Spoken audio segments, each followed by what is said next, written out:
Cover कर रहे हैं वो है एम्प्लॉयमेंट या अनएम्प्लॉयमेंट। सो सबसे पहले हम अंडरस्टैंड करते हैं वर्कर कौन होता है। अगर हम वर्कर की बात करते हैं, कोई भी बंदा जो काम करता है, राइट, किसी भी तरह का काम करे, हम उसको वर्कर बोलते हैं। सो हम इसको डिफाइन कैसे करेंगे? अ person who works, one who does a particular kind of work, किसी भी तरह का काम करे, या कोई भी ऐसा बंदा, a person who is employed to do some physical work rather than organizing things or managing the people, right. कोई भी ऐसा पर्सन, एनिमल, थिंग जो काम करता है, one who is employed to do physical और मेंटल वर्क, किस उसमें कंसिडरेशन में, for wages, specially in order to earn, अपनी लिविंग को अर्न करने के लिए, किसी इंडस्ट्री में, बिजनेस में, ऑफिस में, किसी फार्म पे। सो कोई भी बंदा जो वर्क करता है for a cause in an organisation और विद समवन, इसको हम वर्कर बोलते हैं, राइट। सो अगर हम एक्चुअल डिफाइन करें तो वर्कर को हम कहेंगे क्या? एक वर्कर ऐसा इंडिविजुअल होता है who works for an employer, किसी दूसरे के लिए काम करता है, whether under a contract of employment or any other contract where an individual undertakes to do personally any work or services. या तो वो under a contract of employment होगा, या कोई भी ऐसा कॉन्ट्रैक्ट जहां पे उस इंडिविजुअल को पर्सनली काम करना है, कोई काम करना है या कोई सर्विसेज ऑफर करनी है, इसको हम वर्कर कहते हैं। So worker is engaged in some production activity contributing to the flow of goods and services during a year in the economy, इसको हम जीडीपी कहते हैं, राइट। सो किसी भी जीडीपी को ग्रो करने के लिए जब कोई इंसान काम करता है, प्रोडक्शन एक्टिविटी करता है, या वो कंट्रीब्यूट करता है flowing of goods and services, जिसको हम डिस्ट्रीब्यूशन कहते हैं। So it is known as, किसी भी काम में, किसी भी साल में, किसी भी इकोनॉमी में, उसको हम वर्कर कहते हैं। सो वर्कर और individual engaged in production activity contributes to the process by rendering it services. जो भी बंदा प्रोडक्शन में इन्वॉल्व होता है ना, वो ऐसे अपनी किसी भी शेप में अपनी सर्विसेज देता है, right, one way or the other. This is worker. What do we mean by the term labour force? अब देखो, इसको अंडरस्टैंड करना बहुत ज़रूरी है, लेबर फोर्स को। सो लेबर फोर्स बेसिकली किसको कहते हैं? सिंपल लैंग्वेज में वो total number of people who are employed और एक्टिवली लुकिंग फॉर वर्क, इसको हम लेबर फोर्स कहते हैं, राइट। सो एक्चुअल में अगर हम डिफाइन करेंगे तो लेबर फोर्स क्या होगा? वो सभी लोग हु आर वर्किंग, जो काम कर रहे हैं, यानी कि those who have a job, and not working, जो काम नहीं कर रहे हैं but are looking for a job and are available for work, काम करने की तरफ देख रहे हैं और अवेलेबल हैं काम करने के लिए, are deemed to be in labour force में वो सब लोग इन्वॉल्व होते हैं। The labor force is the total number of people who are either employed or looking for work, जो या तो employed हैं या looking for work हैं, and is made up of people aged 15 and older, 15 साल से ऊपर के सभी लोग, right। So फाइनल डिफाइन कैसे करेंगे हम लेबर फोर्स को? टोटल नंबर ऑफ पीपल, वो सभी लोग जो एम्प्लॉयड हैं या जो जॉब देख रहे हैं, एंड थर्ड कंडीशन क्या है? उनकी एज 15 ईयर्स से ज़्यादा है, यानी कि 14 ईयर्स तक तो आप काम ही नहीं कर सकते हो, so your age is more than 15 years. So employed की डेफिनेशन क्या होगी? जो वर्क कर रहे हैं फॉर पे और for profit, who are temporarily not at work due to illness, leave और इंडस्ट्रियल एक्शन, ये सब एम्प्लॉयड होते हैं, right. Unemployed people who are without work but seeking the job, employment, and currently available to start the work, अब वो start कर रहे हैं काम करना। First time job seekers, people who are new to the job market, वो सब लोग जो जॉब मार्केट में नए हैं, उसको हम लेबर फोर्स कहते हैं। So people who are neither working nor looking for work are considered to be out of the labour force. ना तो वो काम कर रहे हैं, ना वो काम ढूंढ रहे हैं, वो लेबर फोर्स का पार्ट नहीं है, they are not part of labour force. So हम फाइनली लेबर फोर्स कहेंगे किसको? लेबर फोर्स वो सब लोग हैं जो लोग काम कर रहे हैं plus person seeking the job और आर अवेलेबल फॉर वर्क, जो काम कर रहे हैं या जो जॉब को देख रहे हैं, ढूंढ रहे हैं जो जॉब, वो सब लेबर फोर्स का पार्ट होते हैं। Labour force participation rate, participate करना कहीं पे, right. So labour force participation rate का मतलब होता है percentage of country's working age population that is employed or looking for job. So labour force participation rate होता है परसेंटेज कंट्री की working age population. Working age population कौन सी है? जो लोग काम कर सकते हैं, जो एम्प्लॉयड हैं या जो जॉब को ढूंढ रहे हैं, looking for work. It is calculated by dividing the total number of people in the labour force by the total working age population. कैसे कैलकुलेट करते हैं हम उनको? डिवाइड करते हैं हम किस में? टोटल नंबर ऑफ पीपल, जो लोग हैं टोटल नंबर इन्वॉल्व, उनको हम लेबर फोर्स में कैसे डिवाइड करते हैं? By the total working age population, right? So this is labor force participation rate. Labor force participation rate is an important indicator when the economy is not growing or is in recession. It is calculated for people 15 से 64 साल, 15 years to 64 years के लिए हम calculate करते हैं, and does not include people who are still studying. जो लोग अभी भी पढ़ रहे हैं वो इसका पार्ट नहीं होते, या जो हाउस वाइफ्स हैं, या people above the age of 64 are not part of this. So people between 15 to 64 are part of labour force participation rate. So यही वो प्रोस्पेक्टिव लोग हैं, या तो काम कर रहे हैं, या प्रोस्पेक्टिव लोग हैं जो काम फ्यूचर में करेंगे. So ratio of labour force to total population is called labour force participation rate. Labour force कितनी है हमारी और टोटल पॉपुलेशन क्या है, इनटू 100. अब वंस अगेन मैं आपको बता रहा हूँ लेबर फोर्स. सो वो सब लोग जो काम कर रहे हैं या जो काम ढूंढ रहे हैं उसको हम लेबर फोर्स कहते हैं. क्लियर? और लेबर फोर्स पार्टिसिपेशन रेट क्या है? लेबर फोर्स यानी कि those working plus seeking a job divided by total population. जो हमारी टोटल पॉपुलेशन है उसमें से कितने लोग या तो ऑलरेडी जॉब कर रहे हैं या जॉब ढूंढ रहे हैं, राइट? दिस इज प्लस और divided by total population into 100. ये लेबर फोर्स पार्टिसिपेशन रेट होता है. Okay, what is the difference between labour supply and work force? दोनों में क्या डिफरेंस है? सबसे पहले द मेन डिफरेंस है labour supply and labour force में क्या है? Labour supply is the number of hours people are willing to work. कितनी देर के लिए लोग अवेलेबल हैं काम करने के लिए. Labour force is the number of people who are working or are willing to work.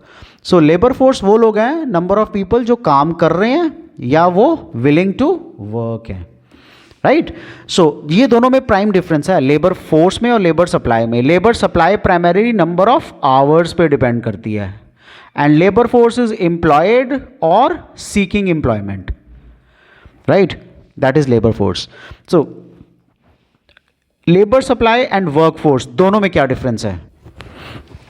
Labour supply refers to various amounts of labour that are willing to work. बहुत सारे ऐसे लेबर्स हैं जो काम करना चाहते हैं corresponding to the particular wage rate. जो भी वेज रेट आज चल रहा है उस पर काम करना चाह रहे हैं. एंड वर्क फोर्स क्या है? वो लोग, number of persons who are actually employed at a particular time, उसको हम वर्क फोर्स कहते हैं, जो काम कर रहे हैं. ठीक है, तो तीनों में डिफरेंस क्या है? एक है लेबर फोर्स, या तो जो काम कर रहे हैं या जो काम ढूंढ रहे हैं, ये लेबर फोर्स है. ठीक है, यही दोनों कैटेगरी के लोग होंगे जो काम किसी भी टाइम पे करते हुए मिलेंगे. लेबर सप्लाई, जो लोग एग्जिस्टिंग वेज रेट पे काम करते हैं उसको लेबर सप्लाई बोलते हैं.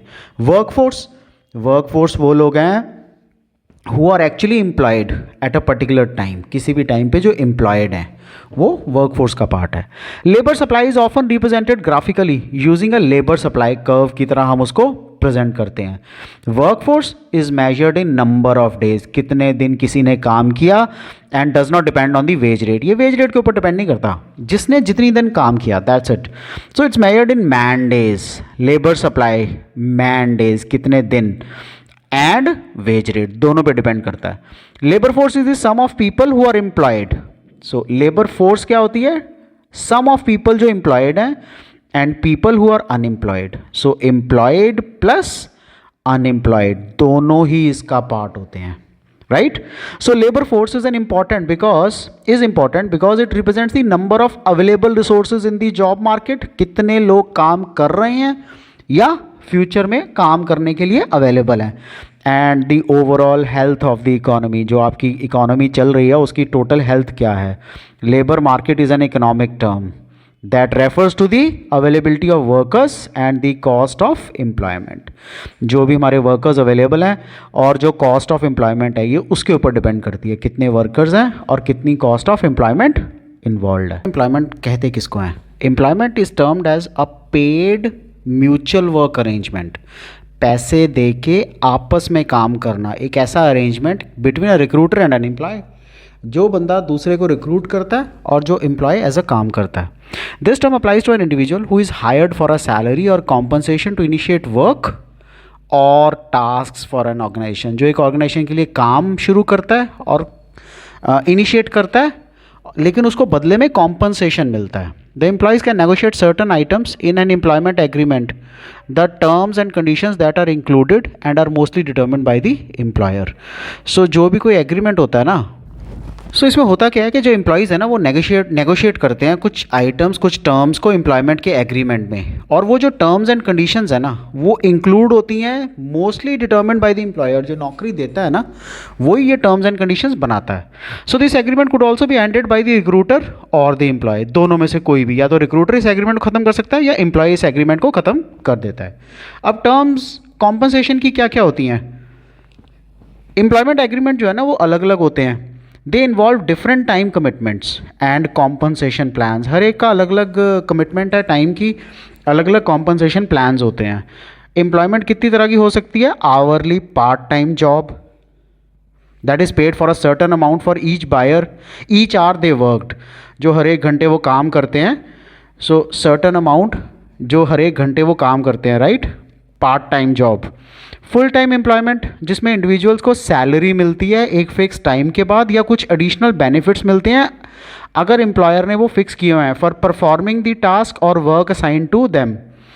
जो पर्टिकुलर पोजीशन के लिए चाहिए, जब वो काम कर लेते हैं या जो उनको असाइन किया गया टास्क, उसके बाद उनको ये परफॉर्मेंस बोनसेस और सब कुछ मिलता है. On the flexibility of an employee work schedule, or it is required of the employer to work a 40-hour week with an hour for lunch or breakfast. या तो एम्प्लॉय का जो वर्क शेड्यूल है वो फ्लैक्सीबल है, या उनको 40 घंटे एक हफ्ते में काम करना होता है, 1 घंटे का लंच ब्रेक या ब्रेकफास्ट ब्रेक होता है, एंड 10-10 मिनट के 2 ब्रेक्स होते हैं, एक मॉर्निंग में after coming to the office और एक आफ्टरनून में लंच के बाद, एज पर द लॉ. जब तक employer meets their agreement to pay an employee and to pay on time. एक तो एम्प्लॉय को पे करता है और एक ऑन टाइम पे करता है, and the employee wishes to continue the work assigned by the organisation. जब तक एम्प्लॉय भी ये चाहता है कि जो ऑर्गेनाइजेशन उसको काम दिया वो करे, the work relationship between employer and employee continue रहता है. जब दोनों में से कोई भी एक ब्रीच ऑफ कॉन्ट्रैक्ट करता है तो वो एम्प्लॉयमेंट का कॉन्ट्रैक्ट ख़त्म हो जाता है. उसके बाद नया contract comes into being, right. So कितनी तरह की एम्प्लॉयमेंट होती है. सो एम्प्लॉयमेंट एक ऐसी एक्टिविटी है that enables a person to earn the means of living. इसी से ही लोग अपने लिए पैसा कमाते हैं, जिससे वो अपने अपनी चीज़ें, ज़रूरतें पूरी करते हैं. सो एम्प्लॉयमेंट 2 तरह की होती है, self employment and veg employment. Self employment जो लोग खुद से काम करते हैं. वेज एम्प्लॉयमेंट होता है या तो रेगुलर वर्कर्स या casual workers. Let us understand all of them in detail. सबसे पहले सेल्फ एम्प्लॉयड किसको बोलते हैं. ये when someone works for themselves as a freelancer or business owner rather than as an employer. किसी भी एम्प्लॉयर के अंडर ये लोग काम नहीं करते. We call them self employed. वो खुद से काम करते हैं, या तो फ्रीलांसर काम करते हैं या किसी बिजनेस ओनर के नीचे काम करते हैं, हम उनको एम्प्लॉयर बोलते हैं. Self employed individuals are responsible for the success और फेलियर ऑफ देयर बिजनेसेस. जितने भी सेल्फ एम्प्लॉयड हैं वो जिम्मेवार होते हैं खुद की सक्सेस के लिए या फेलियर ऑफ देयर बिजनेस, अगर कुछ भी होता है उनके बिजनेस में तो. The worker who own and operate an enterprise to earn their livelihood are known as self employed.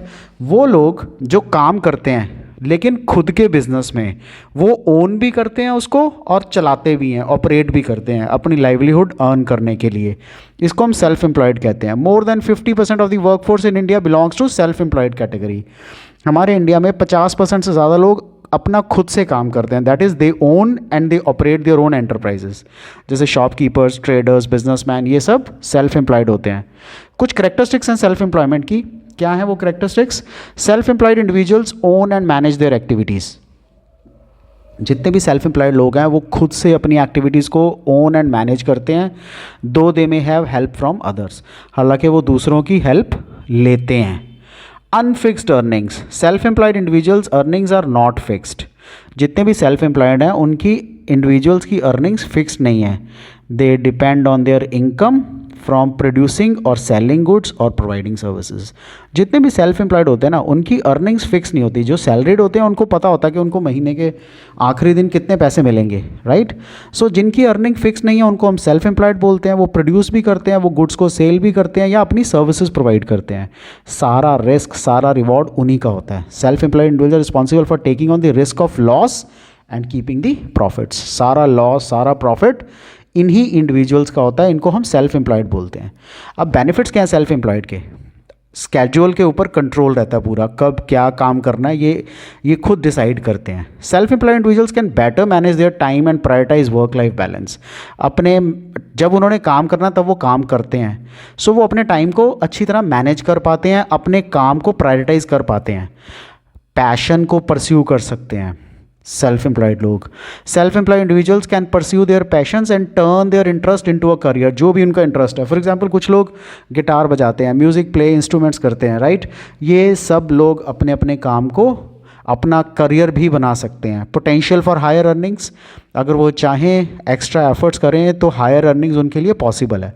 Self employed individuals can set their own rates, किससे कितना चार्ज करेंगे वो नेगोशिएट भी कर सकते हैं, better terms, and directly benefit from the profits generated by their business और services.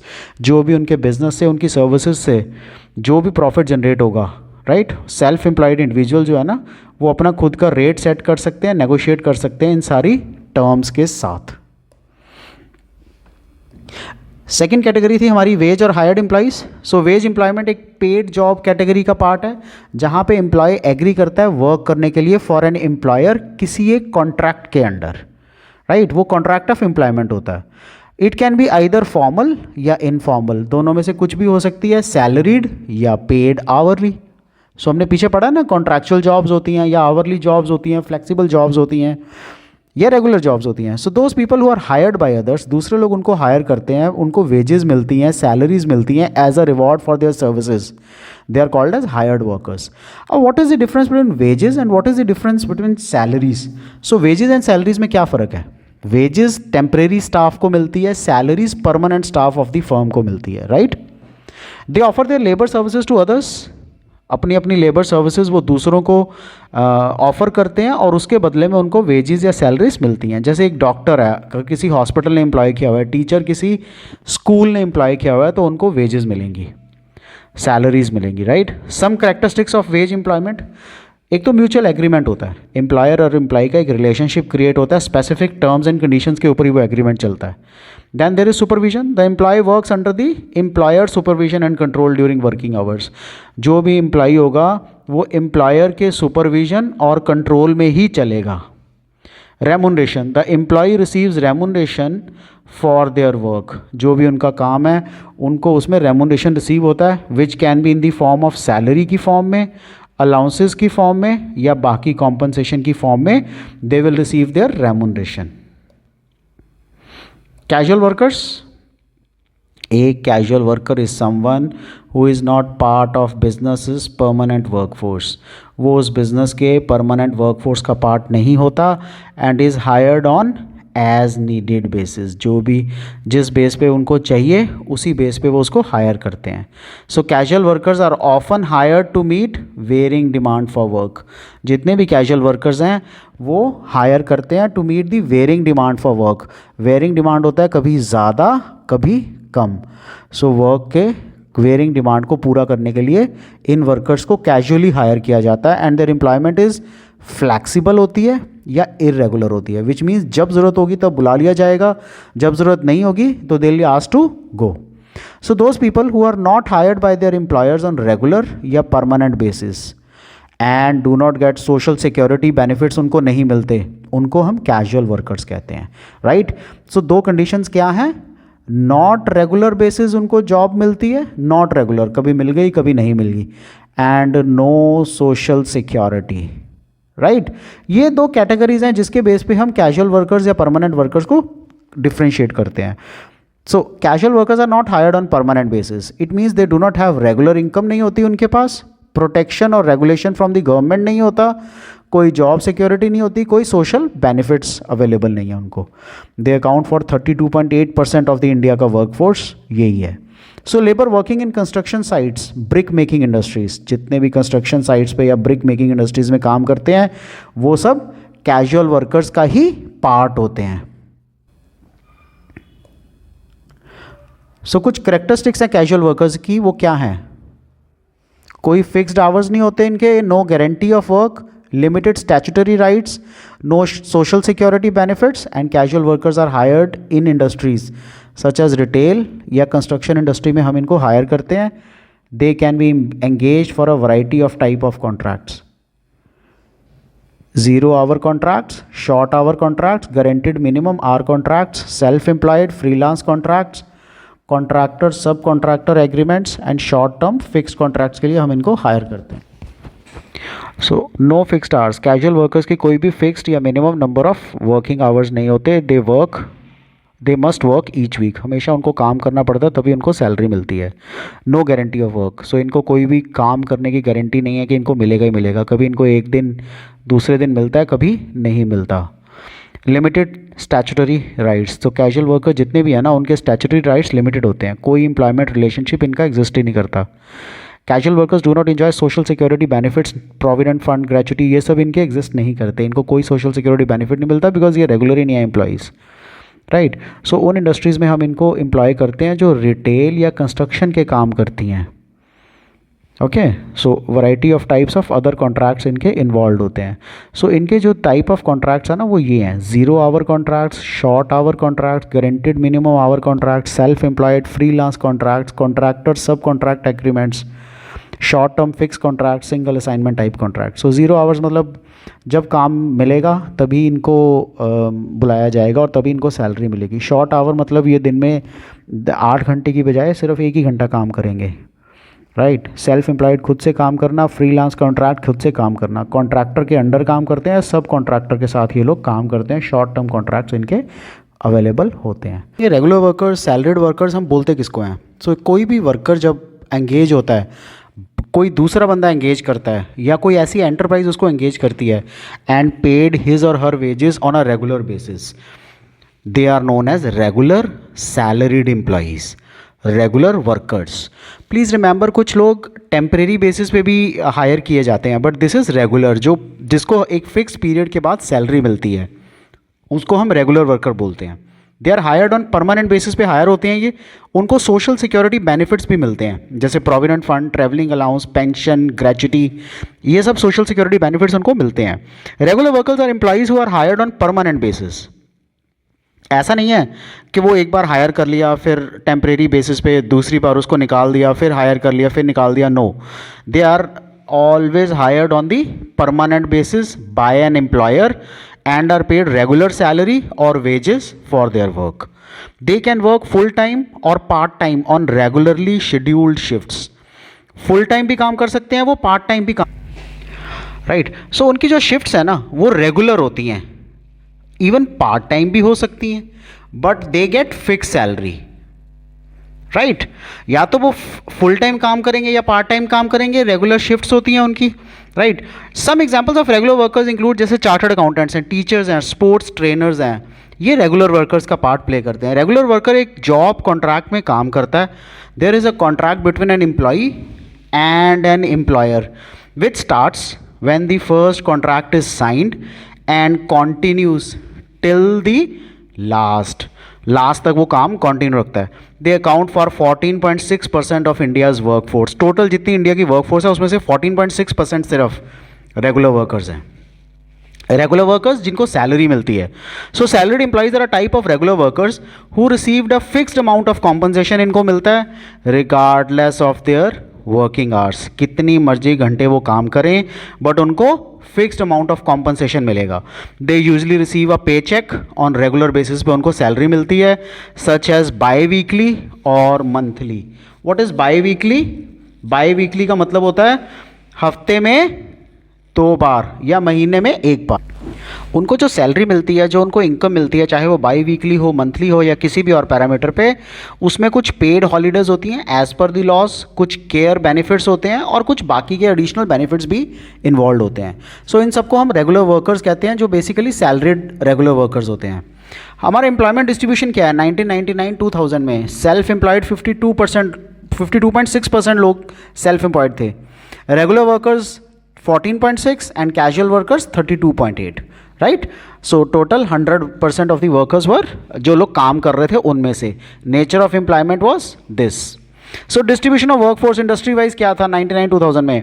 Primary sector, secondary sector, tertiary sector, rural और अर्बन में, and then gender wise male and female में. सो रूरल में primary sector में 76.7% workers काम कर रहे थे. अर्बन में खेती होती नहीं थी पहले से, 9.6% ओनली. मेल्स 53% थे, 75% फीमेल्स काम कर रही थी. So total 60.4% of the people were working in the primary sector, right. ये हमने इंडियन इकोनॉमी के first and second chapter, third chapter जब किए हैं उसमें भी ये डिस्कस किया है. Secondary sector, so 10.8%, 31.3%, because urban में secondary sector which is manufacturing ज़्यादा होती है. Then male 17.6 and females 11.10, 15.8 were the out of the total workforce. 15.8% secondary sector में थे. Tertiary which was services 12.5% rural में और 59.1% अर्बन सेक्टर में. Then males were 28.6% and 13.1%, right. So this was the ratio. 23.8% people were working in the tertiary sector. What do we mean by this concept? Jobless growth. So jobless growth एक ऐसा phenomena है जहाँ पे economic growth हो रही है without increase in employment. So economic growth तो हो रही है, GDP is growing, but employment increase नहीं हो रही. Machines are taking or the computers are taking the place. Then it is characterized by low employment elasticity, which is percentage change in employment relative to 1% change in output. So हम क्या कह रहे हैं? लो employment elasticity है, लोग employ हो ही नहीं पा रहे हैं. So percentage change in employment, कितना चेंज हो रहा है employment to a change in output. ये कैसी सिचुएशन है? When there is an overall acceleration in the growth rate of GDP in the economy without expansion in employment opportunities. So ये वो situation है जिसमें ओवरऑल एक्सेलरेशन चल रही है. ओवरऑल एक्सेलरेशन का मतलब क्या है? ओवरऑल एक्सेलरेशन का मतलब है that your growth is happening, the GDP is increasing, but there is no increase in employment opportunities. Economic growth के ड्राइवर्स कौन से हैं? इंडिया की economic growth is driven by finance sector, the real estate sector, IT sector. See आपको एक example के साथ समझाता हूँ मैं जॉबलेस ग्रोथ का मतलब क्या है. जॉबलेस ग्रोथ का मतलब है मेरे पास एक फॉर एग्जांपल एक शॉप है, लास्ट ईयर उसकी value for example 10 lakh rupees थी. इस ईयर उसकी वैल्यू इंक्रीज होकर 30 लाख हो गई है. जो ये रियल एस्टेट में ग्रो हुआ है 10 lakh to 30 lakh in 1 year, ये growth how come there is no increase in employment? So how come this growth happened? This growth might have happened due to inflation or shortage of the shops or increase in demand for the shops, but employment तो इसमें increase नहीं हुई है, right? So real estate growth, finance growth. आप loan पहले 20 लाख का लेते थे, 50 लाख का लेते हो. सेम बंदा जो 20 लाख का लोन करता था वही अब 50 लाख का लोन करने लग गया. सो आईटी सेक्टर, सो ये मेजर जॉब क्रिएटर्स नहीं हैं. Education and training, more than half of the college graduates in India are unemployable, यानी कि they do not have the skills to get a job. उनके पास उतने रिक्वायर्ड स्किल्स ही नहीं है कि उनको एक अच्छी जॉब मिल सके. यूथ अनएम्प्लॉयड, वर्ल्ड बैंक का मुताबिक almost a third of India's youth is not working और स्टडिंग और इन ट्रेनिंग, राइट. सो या तो वो स्टडिंग कर रहा है या ट्रेनिंग कर रहा है और काम नहीं कर रहा है. सो इसको हम बोलते हैं जॉबलेस ग्रोथ, यानी कि हमारी economy is increasing but there is no increase in the growth due to the factors we have just discussed. So trends क्या हैं एम्प्लॉयमेंट के sector wise? Primary sector, secondary and tertiary. 72-73 में क्या थे? 99-2000 में क्या है? 74.3% प्राइमरी सेक्टर में लोग एम्प्लॉयड थे, 60.4%. सेकेंडरी सेक्टर में 10.9% लोग एम्प्लॉयड थे 72-73 में. 99-2000 में 15.8% of the people are employed. Tertiary sector में 14.8% of the people were employed in 72-73. उस टाइम पे सर्विस सेक्टर ज़्यादा होता नहीं था, सो टर्शरी सेक्टर में लोग कम एम्प्लॉयड थे. The ratio has increased primarily, particularly with the secondary sector, and it has the ratio of the primary sector has reduced now. So people are more into tertiary. What do we mean by the concept of casualisation of workforce? Casualisation of workforce का मतलब है shift from permanent positions to casual और contractual positions. Casual positions कौन सी होती हैं? Casual positions हैं कि जब मन किया काम कर लिया, जब नहीं मन किया तो नहीं काम किया। सो कॉन्ट्रैक्ट बेस्ड पोजीशंस होती हैं, 1 साल के लिए, 2 साल के लिए बस। So this can occur when temporary staff are use to help the permanent employees. जो भी हमारा टेम्परेरी स्टाफ होता है हम उसको यूज़ करते हैं किसके बदले में? परमानेंट एम्प्लॉइज़ के बदले में, ड्यूरिंग बिजी पीरियड्स या स्पेसिफिक प्रोजेक्ट्स के लिए। सो कैजुअलाइजेशन का मतलब है वो इंडिविजुअल्स जिनके सेट वर्किंग आवर्स नहीं होते and can be called in, उनको बुलाया जा सकता है जब उनकी ज़रूरत हो। The process of moving from self employment and regular salaried employment to casual wage work is known as casualisation of, इसको कैजुअलाइजेशन ऑफ वर्कफोर्स बोलते हैं। Casualisation can have number of effects on the economy. Inefficiency, when workers are uncertain about their jobs, they may lack motivation to contribute to the production, which can lead to fall in efficiency. Unemployment, when production declines, labor may be employed, which can lead to a rise in unemployment. So casualization के कारण क्या क्या हो सकते हैं? एक तो inefficiency सबसे बड़ा रीज़न है, अनएम्प्लॉयमेंट उससे बड़ा रीज़न है। Neither the companies, because labour laws है ना, सो लेबर लॉज क्या करते हैं? कंपनी को फोर्स करते हैं एम्प्लॉयज़ को स्पेंड करने के लिए एम्प्लॉयज़ के ऊपर, but it might not be possible for all the companies to spend so much on the employees even after their retirement in certain cases, right? So उससे अनएम्प्लॉयमेंट और इंक्रीज हो रही है, प्रोडक्शन गिरती है ना जब, तो labour may be employed which can lead to rise in unemployment. जो एम्प्लॉयड लेबर है उनको जाने के लिए बोल दिया जाता है। प्रोडक्शन डिक्लाइन हो रही है, डिमांड फॉल होती है, तो प्रोडक्शन भी फॉल होगी। Informalisation of Indian force, the informal sector is a dominant feature of India's labour market का, with over 90% of the workforce employed in informal jobs. So जो भी हमारा इनफॉर्मल सेक्टर है वो एक डोमिनेंट फीचर है इंडिया की लेबर मार्केट का, राइट? उससे 90% वर्कफोर्स जो है वो इनफॉर्मल जॉब्स में एम्प्लॉयड है। इनफॉर्मल जॉब क्या होती है?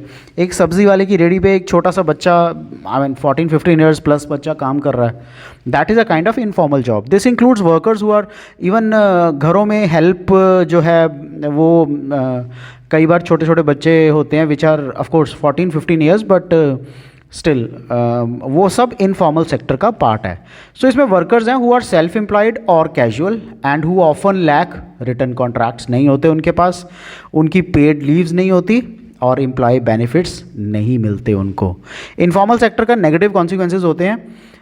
पहला सबसे बड़ा, उनकी वेजेस कम होती हैं, लैक ऑफ वेलफेयर बेनिफिट्स, उनको कोई वेलफेयर बेनिफिट नहीं मिलता। फाइनेंशियल लिटरेसी भी कई बार उनकी कम होती है, उनकी प्रोडक्टिविटी कम होती है, डिक्रीज होती है। एंड इम्प्रॉपर चाइल्ड डेवलपमेंट, जो चाइल्ड की डेवलपमेंट है वो भी प्रॉपर नहीं होती, इम्प्रॉपर होती है। Some reasons for the informalisation of the workforce in India, क्या क्या रीजन्स हैं? Restrictive labour laws, labour laws बहुत ज़्यादा रिस्ट्रिक्टिव हैं। सर्विस सेक्टर लेड ग्रोथ, हमारी जो ग्रोथ हो रही है ना वो मैन्युफैक्चरिंग सेक्टर नहीं है बल्कि सर्विस सेक्टर लेड ग्रोथ हो रही है, जिसके कारण इनफॉर्मलाइजेशन ज़्यादा फोकस्ड है। Lack of manufacturing, manufacturing proper नहीं है या उतनी नहीं है। मार्केट मैकेनिज़म्स, कंपटीशन, इन सब के कारण भी जो वर्कफोर्स है वो इनफॉर्मल हो रही है। The fourth industrial revolution and automation, जो AIs आ गए हैं आजकल, इंडस्ट्रीज़ फैक्ट्रीज़ में मशीन्स काम कर रही हैं एम्प्लॉयज़ ह्यूमंस की जगह, ये सब फैक्टर्स हैं that are primarily involve in the informalisation of India's workforce. So formal sector और इनफॉर्मल सेक्टर में मेजर डिफरेंस क्या है? फॉर्मल सेक्टर ऑर्गेनाइज सेक्टर को बोलते हैं, इनफॉर्मल सेक्टर अनऑर्गेनाइज सेक्टर को बोलते हैं। द एंटरप्राइज और प्लेसेस ऑफ वर्क जहाँ पे terms of employment are regular, therefore people have assured work. So organise sector में जो फॉर्मल सेक्टर है उसमें टर्म्स ऑफ एम्प्लॉयमेंट होती हैं, रेगुलर होती हैं, लोगों के पास काम होता है। They are registered by the government and have to follow its rules and regulations जो अलग अलग लॉज में दिए होते हैं। For example factories act, minimum wages act, payment of gratuity act, shop and establishment act. So इनके under सारी की सारी फर्म्स एस्टैब्लिश्ड होती हैं। अनऑर्गेनाइज सेक्टर में क्या होता है? द एंटरप्राइजेज और places of work are not registered by the government. Unorganised है ना, जैसे रेडी में काम कर लिया, राइट, छोटी छोटी मंडियाँ लगा ली, सो वो सब मोस्टली अनऑर्गेनाइज्ड होता है। कुछ शहरों में ऑर्गेनाइज भी होता होगा ये, मंडियों वाला काम, बट काफ़ी जगह पे अनऑर्गेनाइज्ड है. So they does not follow any rules, they does not follow any regulation, there are no terms of employment. Workers enjoy security of employment. जितने भी वर्कर्स हैं वो एम्प्लॉयमेंट्स की सिक्योरिटी ऑर्गेनाइज सेक्टर में होती ही होती है. अनऑर्गेनाइज सेक्टर में एम्प्लॉयमेंट में कोई सिक्योरिटी नहीं होती. इनके फिक्स नंबर ऑफ आवर्स होते हैं. If they work more they get the overtime wages. Unorganise sector में कोई फिक्स्ड आवर्स नहीं होते. ऑर्गेनाइज सेक्टर में जो वर्कर्स हैं they enjoy the paid leave, they enjoy the provident fund, medical benefits, इन सबको मिलते हैं. यहाँ पे वर्कर्स को कोई भी अनऑर्गेनाइज सेक्टर में maximum of these benefits are not received in the unorganized sector. The size of workforce in India. India में एक्चुअली आज की डेट में सिचुएशन है क्या, कितनी वर्कफोर्स का साइज़ है. सो इंडिया का workforce is one of the largest in the world. आज की डेट में इंडिया का जो वर्कफोर्स है, जो लोग इंडिया में काम करना चाहते हैं, वो वन ऑफ द लार्जेस्ट हैं. सो विद एन करीबन 59 करोड़ 64 लैक्स 5,891 पीपल इन 2023 में लोग वर्केबल पॉपुलेशन थी. The workforce is made up of people जो 15 साल से ऊपर हैं, जो एम्प्लॉयड हैं या अनएम्प्लॉयड हैं, but they are looking out for the job, या first time job seekers. However the workforce size can vary throughout the year due to seasonal workers. इनके कारण जो वर्कफोर्स का साइज है वो इंक्रीज हो सकता है. The workforce is divided into 3 main sectors: agriculture sector, industry sector and services sector.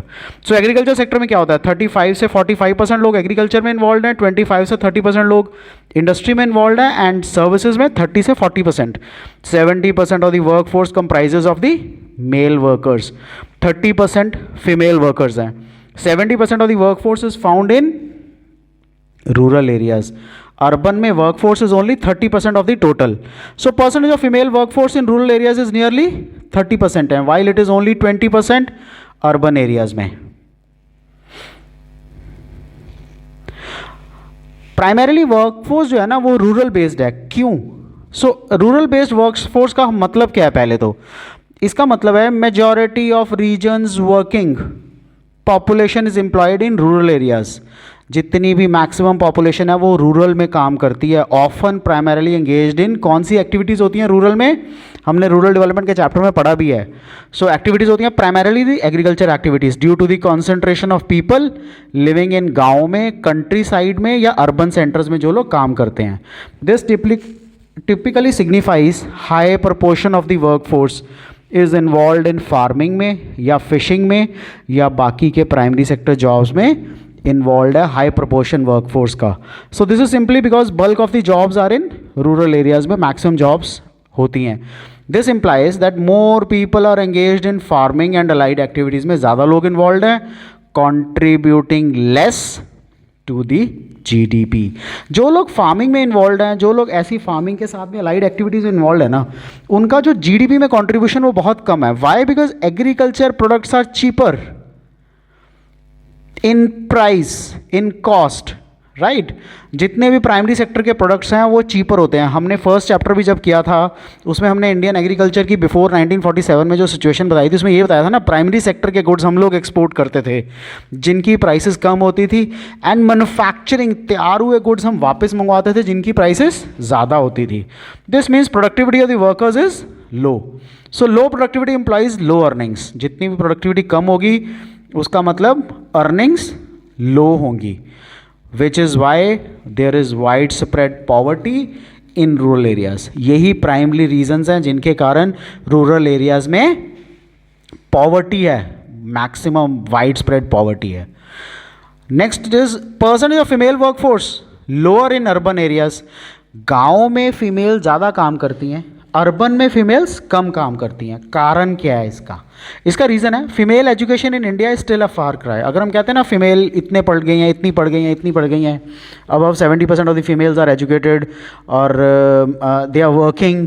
So actual में सिचुएशन कुछ और ही है. एक्चुअल में सिचुएशन क्या है कि आज भी बहुत सारी ऐसी वर्कफोर्स है, बहुत सारे ऐसी फीमेल्स हैं जो पढ़ी लिखी नहीं हैं, लो अपॉर्चुनिटीज़ फॉर जॉब्स, इसलिए उनको जॉब्स मिलती नहीं है. Amongst most families in urban areas job work for women is still governed bye family decisions.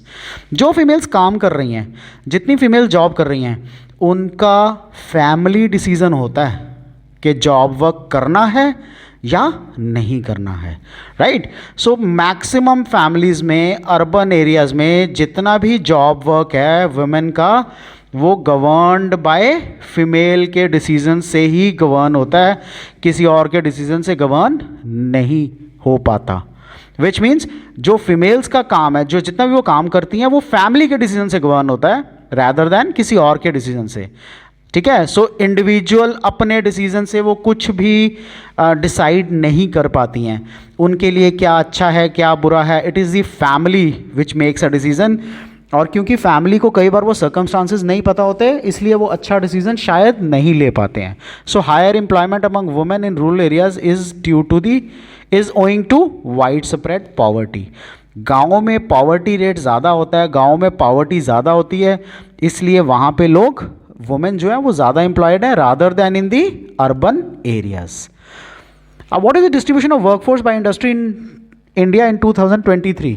So distribution of workforce by industry size, हमने पीछे बात की एग्रीकल्चर के बारे में।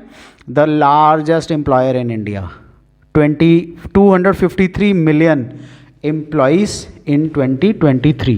So agriculture employs more than 45% of the workforce. If you remember, previous videos में हमने discuss किया था कि 59 crore people are almost working or are seeking to work. So 25.3 crore, 253 million is 25.3 crore. They are into agriculture. So 45% of the workforce is into agriculture. Services, second largest employer है India में, 28.9% of the workforce आज भी services में काम करती है। So service sector India की GDP में मेजर कंट्रीब्यूट करता है। अगर हम सर्विस सेक्टर की बात करते हैं तो कौन कौन से सेक्टर्स इसमें आते हैं? सो सर्विस सेक्टर में हमारा सबसे बड़ा कंट्रीब्यूटर है software sector, right. We are the largest exporter of software in the world. इसके साथ में banking services, the warehousing services, storage services, insurance, ये सब हमारे सर्विस सेक्टर का पार्ट है, right. They are the contributors to the service sector, और यहीं पे 28.9% of the people are employed. So manufacturing में employs 11.4% of the workforce, manufacturing में, कंस्ट्रक्शन में 13% ऑफ द वर्कफोर्स, माइनिंग में 1.9 million, so around 90 lakh people are employed in mining. The unemployment rate, 19 lakhs. So unemployment rate in 22-23 was 3.2%. The youth employment rate ages 15 to 29, 22-23 में 10% था, down from 17.8 in 17-18 में, right. Irrespective of the COVID, हमारा जो youth employment rate था वो बढ़ा है and unemployment rate कम हुआ है।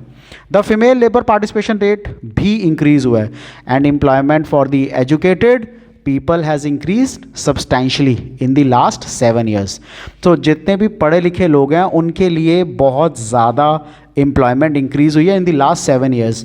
इवन आज की डेट में बहुत सारी ऐसी ऑर्गेनाइजेशंस हैं जिनको पर्टिकुलर काम करने के लिए बंदे भी नहीं मिल रहे हैं. So they are seeking in the work force, but skilled labour शायद उतनी अवेलेबल नहीं है हमारे कंट्री में उन पर्टिकुलर स्किल्स को लेके. मे बी जैसे AI चल रहा है आजकल, सो AI को लेके शायद उतनी वर्कफोर्स इन्वॉल्व नहीं है, और जितनी भी वर्कफोर्स है वो सब पुराने ट्रेड्स के ऊपर, पुराने स्किल्स के बेसिस पे ही काम कर रहे हैं. सो नए स्किल्स के लिए शायद उतनी वर्कफोर्स अवेलेबल नहीं है. That is why the unemployment rate is reducing and the employment rate is increasing over the previous few years. So unemployment होती क्या है? अनएम्प्लॉयमेंट एक ऐसा स्टेट होता है जिसमें without A job while still being able and willing to work. So दो aspects हैं इसके अनएम्प्लॉयमेंट के. पहला, person is willing to do a job but he is not having a job or not getting a job. इसको हम unemployment बोलते हैं, right. वो काम कर सकता है लेकिन उसके पास काम ही नहीं है, एक ऐसी सिचुएशन है ये. सो it is a lagging indicator of economic activity. Lagging indicator का मतलब क्या होता है? जो चीज़ें हो चुकी हैं ये उसके बारे में बताता है, ये इकोनॉमिक स्टैटिस्टिक्स के बारे में बताता है हमें, that changes the overall economic, जो भी इसमें चेंजेस ऑलरेडी हो चुकी हैं, right, meaning it increases when economic growth is low. So जो हमारा लैगिंग इंडिकेटर है, जो हमारा इंडिकेटर है प्राइमरीली, वो जब इंक्रीज होता है इसका मतलब इकोनॉमिक ग्रोथ लो हो गई है। It provides a retrospective view of the economic trends by confirming the shifts that have already incurred. So इसके लैगिंग इंडिकेटर्स है कौन कौन से, जैसे पास्ट इवेंट्स जो रिफ्लेक्ट करता है ये। So lagging indicators that predict future economic changes, lagging indicators show what has already happened for the economy. Useful for confirming the trends. It does not provide early warning signals. It can confirm the direction of economic trend once it is underway, right? So NSSO define करती है unemployment को एक ऐसी situation in which all those who, वो सारे लोग जो owing to lack of work, क्योंकि उन सबके पास काम नहीं है, are not working. Lack of work, वो काम करना चाह रहे हैं लेकिन उनके पास काम नहीं है क्योंकि मार्केट में काम अवेलेबल नहीं है, but either seek work through employment exchanges, किसी और के थ्रू, इंटरमीडियरीज, फ्रेंड्स और रिलेटिव, राइट। सो एनएसएसओ क्या कहती है अल्टीमेटली, वो कह रही है कि एक अनएम्प्लॉयमेंट एक ऐसी सिचुएशन है जिसमें वो सारे लोग owing to lack of work, काम है ही नहीं, आर नॉट वर्किंग। बट वो लोग नहीं जो एम्प्लॉयमेंट के थ्रू, इंटरमीडियरीज के थ्रू, फ्रेंड्स या रिलेटिव्स के थ्रू काम देख रहे हैं। Unemployment is a situation where a person is ready and willing to work at the prevailing wage rate but does not get the work. So अगर prevailing wage rate कम भी है तो वो कम रेट पे भी काम करना चाहेगा, बट उसको वो रेट कम वाला भी नहीं मिल रहा, राइट। सो उसका वेज रेट कम वाला भी नहीं मिल रहा, वो ज़्यादा पे तो मिल ही नहीं रहा उसको। इसको हम क्या बोलते हैं, वी कॉल इट अनएम्प्लॉयमेंट। अब रेट ऑफ अनएम्प्लॉयमेंट को हम कैसे डिफाइन करेंगे? अनएम्प्लॉयमेंट रेट होता है percentage of labour force, labour force का वो पोर्शन हु आर अनएम्प्लॉयड, जो एम्प्लॉय नहीं है टोटल पॉपुलेशन में से। So unemployed labour divided by total population into 100 percentage, right. So unemployed जो लोग हैं and size of labour force है जो हमारा, multiplied by 100। So all time high कब था? 23.5% इन अप्रैल 2020। It was the period of Covid. 23.5% लोग वर नॉट वर्किंग। लो कब था? 6.4% इन सितंबर 22। सबसे कम था, रिकॉर्ड लो था ये, क्योंकि जिन लोगों को काम मिल रहा था वो लोग काम कर रहे थे। सो 18 से लेके 24 तक एवरेज ये 8% पे रहा है rate of unemployment. How can we calculate number of unemployed people? The unemployment rate is the percentage of adults who are in the labor force but are unemployed. वो लोग जो labor force में है but unemployed है. It does not represent the percentage of total adult population without jobs. So वो लोग who are in the labor force but are unemployed, जो labor force है यानी कि prospective laborers है but वो unemployed है. Unemployed people वो लोग नहीं होते जो टोटल अडल्ट पॉपुलेशन है विदाउट जॉब्स, क्योंकि कुछ लोग वॉलेंट्री अनएम्प्लॉयड भी हैं. The unemployed rate can be affected by changes in the number of unemployed people and the size of the labour force. Unemployed labour जब चेंज हो जाएगा, उनका नंबर चेंज हो जाएंगे, उससे उनका अनएम्प्लॉयड रेट चेंज हो जाएगा. Size of the labour force, जो हमारी लेबर है उसका जो साइज़ है उसके साथ वो चेंज हो जाएगा. सो अनएम्प्लॉयड रेट क्या है? Number of unemployed people divided by total number of people in the labour force multiplied by 100. सो जितने हमारी लेबर फोर्स है, number of unemployed people, unemployed rate कैसे कैलकुलेट करेंगे हम? अनएम्प्लॉयड पीपल का जो हमारे रेट है, right, and divided by total number of जितने भी लोग हैं लेबर फोर्स में मल्टीप्लाइड बाय 100. सो जितने अनएम्प्लॉयड हैं डिवाइडेड बाय जो लेबर फोर्स है जो काम करना चाहते हैं इनटू 100. सो अनएम्प्लॉयड पीपल, लेबर फोर्स जो काम करना चाहते हैं, माइनस वर्क फोर्स जो काम कर रहे हैं. Understand the causes of unemployment. Slow rate of economic growth, सबसे बड़ा रीज़न ही ये है. जैसे ही इकोनॉमिक ग्रोथ जो है वो स्लो हो जाती है तो अनएम्प्लॉयमेंट बढ़ना शुरू हो जाती है, क्योंकि बिजनेसेस जो प्रोड्यूस लेस आउटपुट कर पाते हैं इसलिए उनको वर्कर्स भी कम ज़रूरत होती है, thus leading to job losses and higher unemployment rates. ये फेनोमेना को हम ऑकन्स लॉ भी कहते हैं, जिसने डायरेक्ट कोरिलेशन एस्टैब्लिश किया है between slow economic growth and increased unemployment का। राइट, सो की पॉइंट्स क्या हैं अनएम्प्लॉयमेंट स्लो ग्रोथ का? सबसे पहला reduce demand, second is investment reduce हो जाती है, साइक्लिकल अनएम्प्लॉयमेंट हो जाती है। राइट, इन सब के कारण slow rate of economic growth रहता है। पॉपुलेशन एक्सप्लोजन, क्योंकि पॉपुलेशन बहुत ज़्यादा बढ़ती है इसके कारण कंपटीशन इंक्रीज हो जाता है, लोग ज़्यादा से ज़्यादा स्किल्स अपना गेन करना चाहते हैं, still they are not able to cope up with the competition. Right, so that is population explosion. इसमें जो रेशियो है वर्कर्स की to the total population, it also increases, that leads to rise in the labour force. Population growth होने से होता क्या है? Reduce savings होती हैं, इन्वेस्टमेंट्स कम होता है, डिफ़िकल्टी होती है पॉवर्टी को, हंगर को इरेडिकेट करने के लिए, डिफ़िकल्टी होती है better health and education facilities देने के लिए, सो रिसोर्सेज रिड्यूस हो जाते हैं। Under developed agriculture, third point. Why is this agriculture underdeveloped? If you remember the few points that we discussed in the previous videos, उसमें main factors, main points क्या थे? That lack of capital, right? Lack of skilled labor, the mental setup, the mind setup of the farmers in India. They are still believing that the previous seeds are the better. They are not consuming the HYV seeds. They are not using the technology. They are not into the irrigation system. Lack of complementary factors of production. It is the fertility of the land, the entrepreneurship management, right? And such other factors which people are employed, disguisedly unemployed in agriculture. So these are the factors that lead to unemployment. Point number 4 is defective education system. The skills are not matching. Even if the skills are matched, the scales of pay is not the same, because the skills are required or they are changed regularly. For example, मैंने previous videos में भी आपको example बहुत ज़्यादा दिया है, ये कि आर्टिफिशियल इंटेलिजेंस आ गया आज की डेट में। आर्टिफिशियल इंटेलिजेंस ह्यूमन को बिल्कुल कट करता जा रहा है, which means AI will do everything.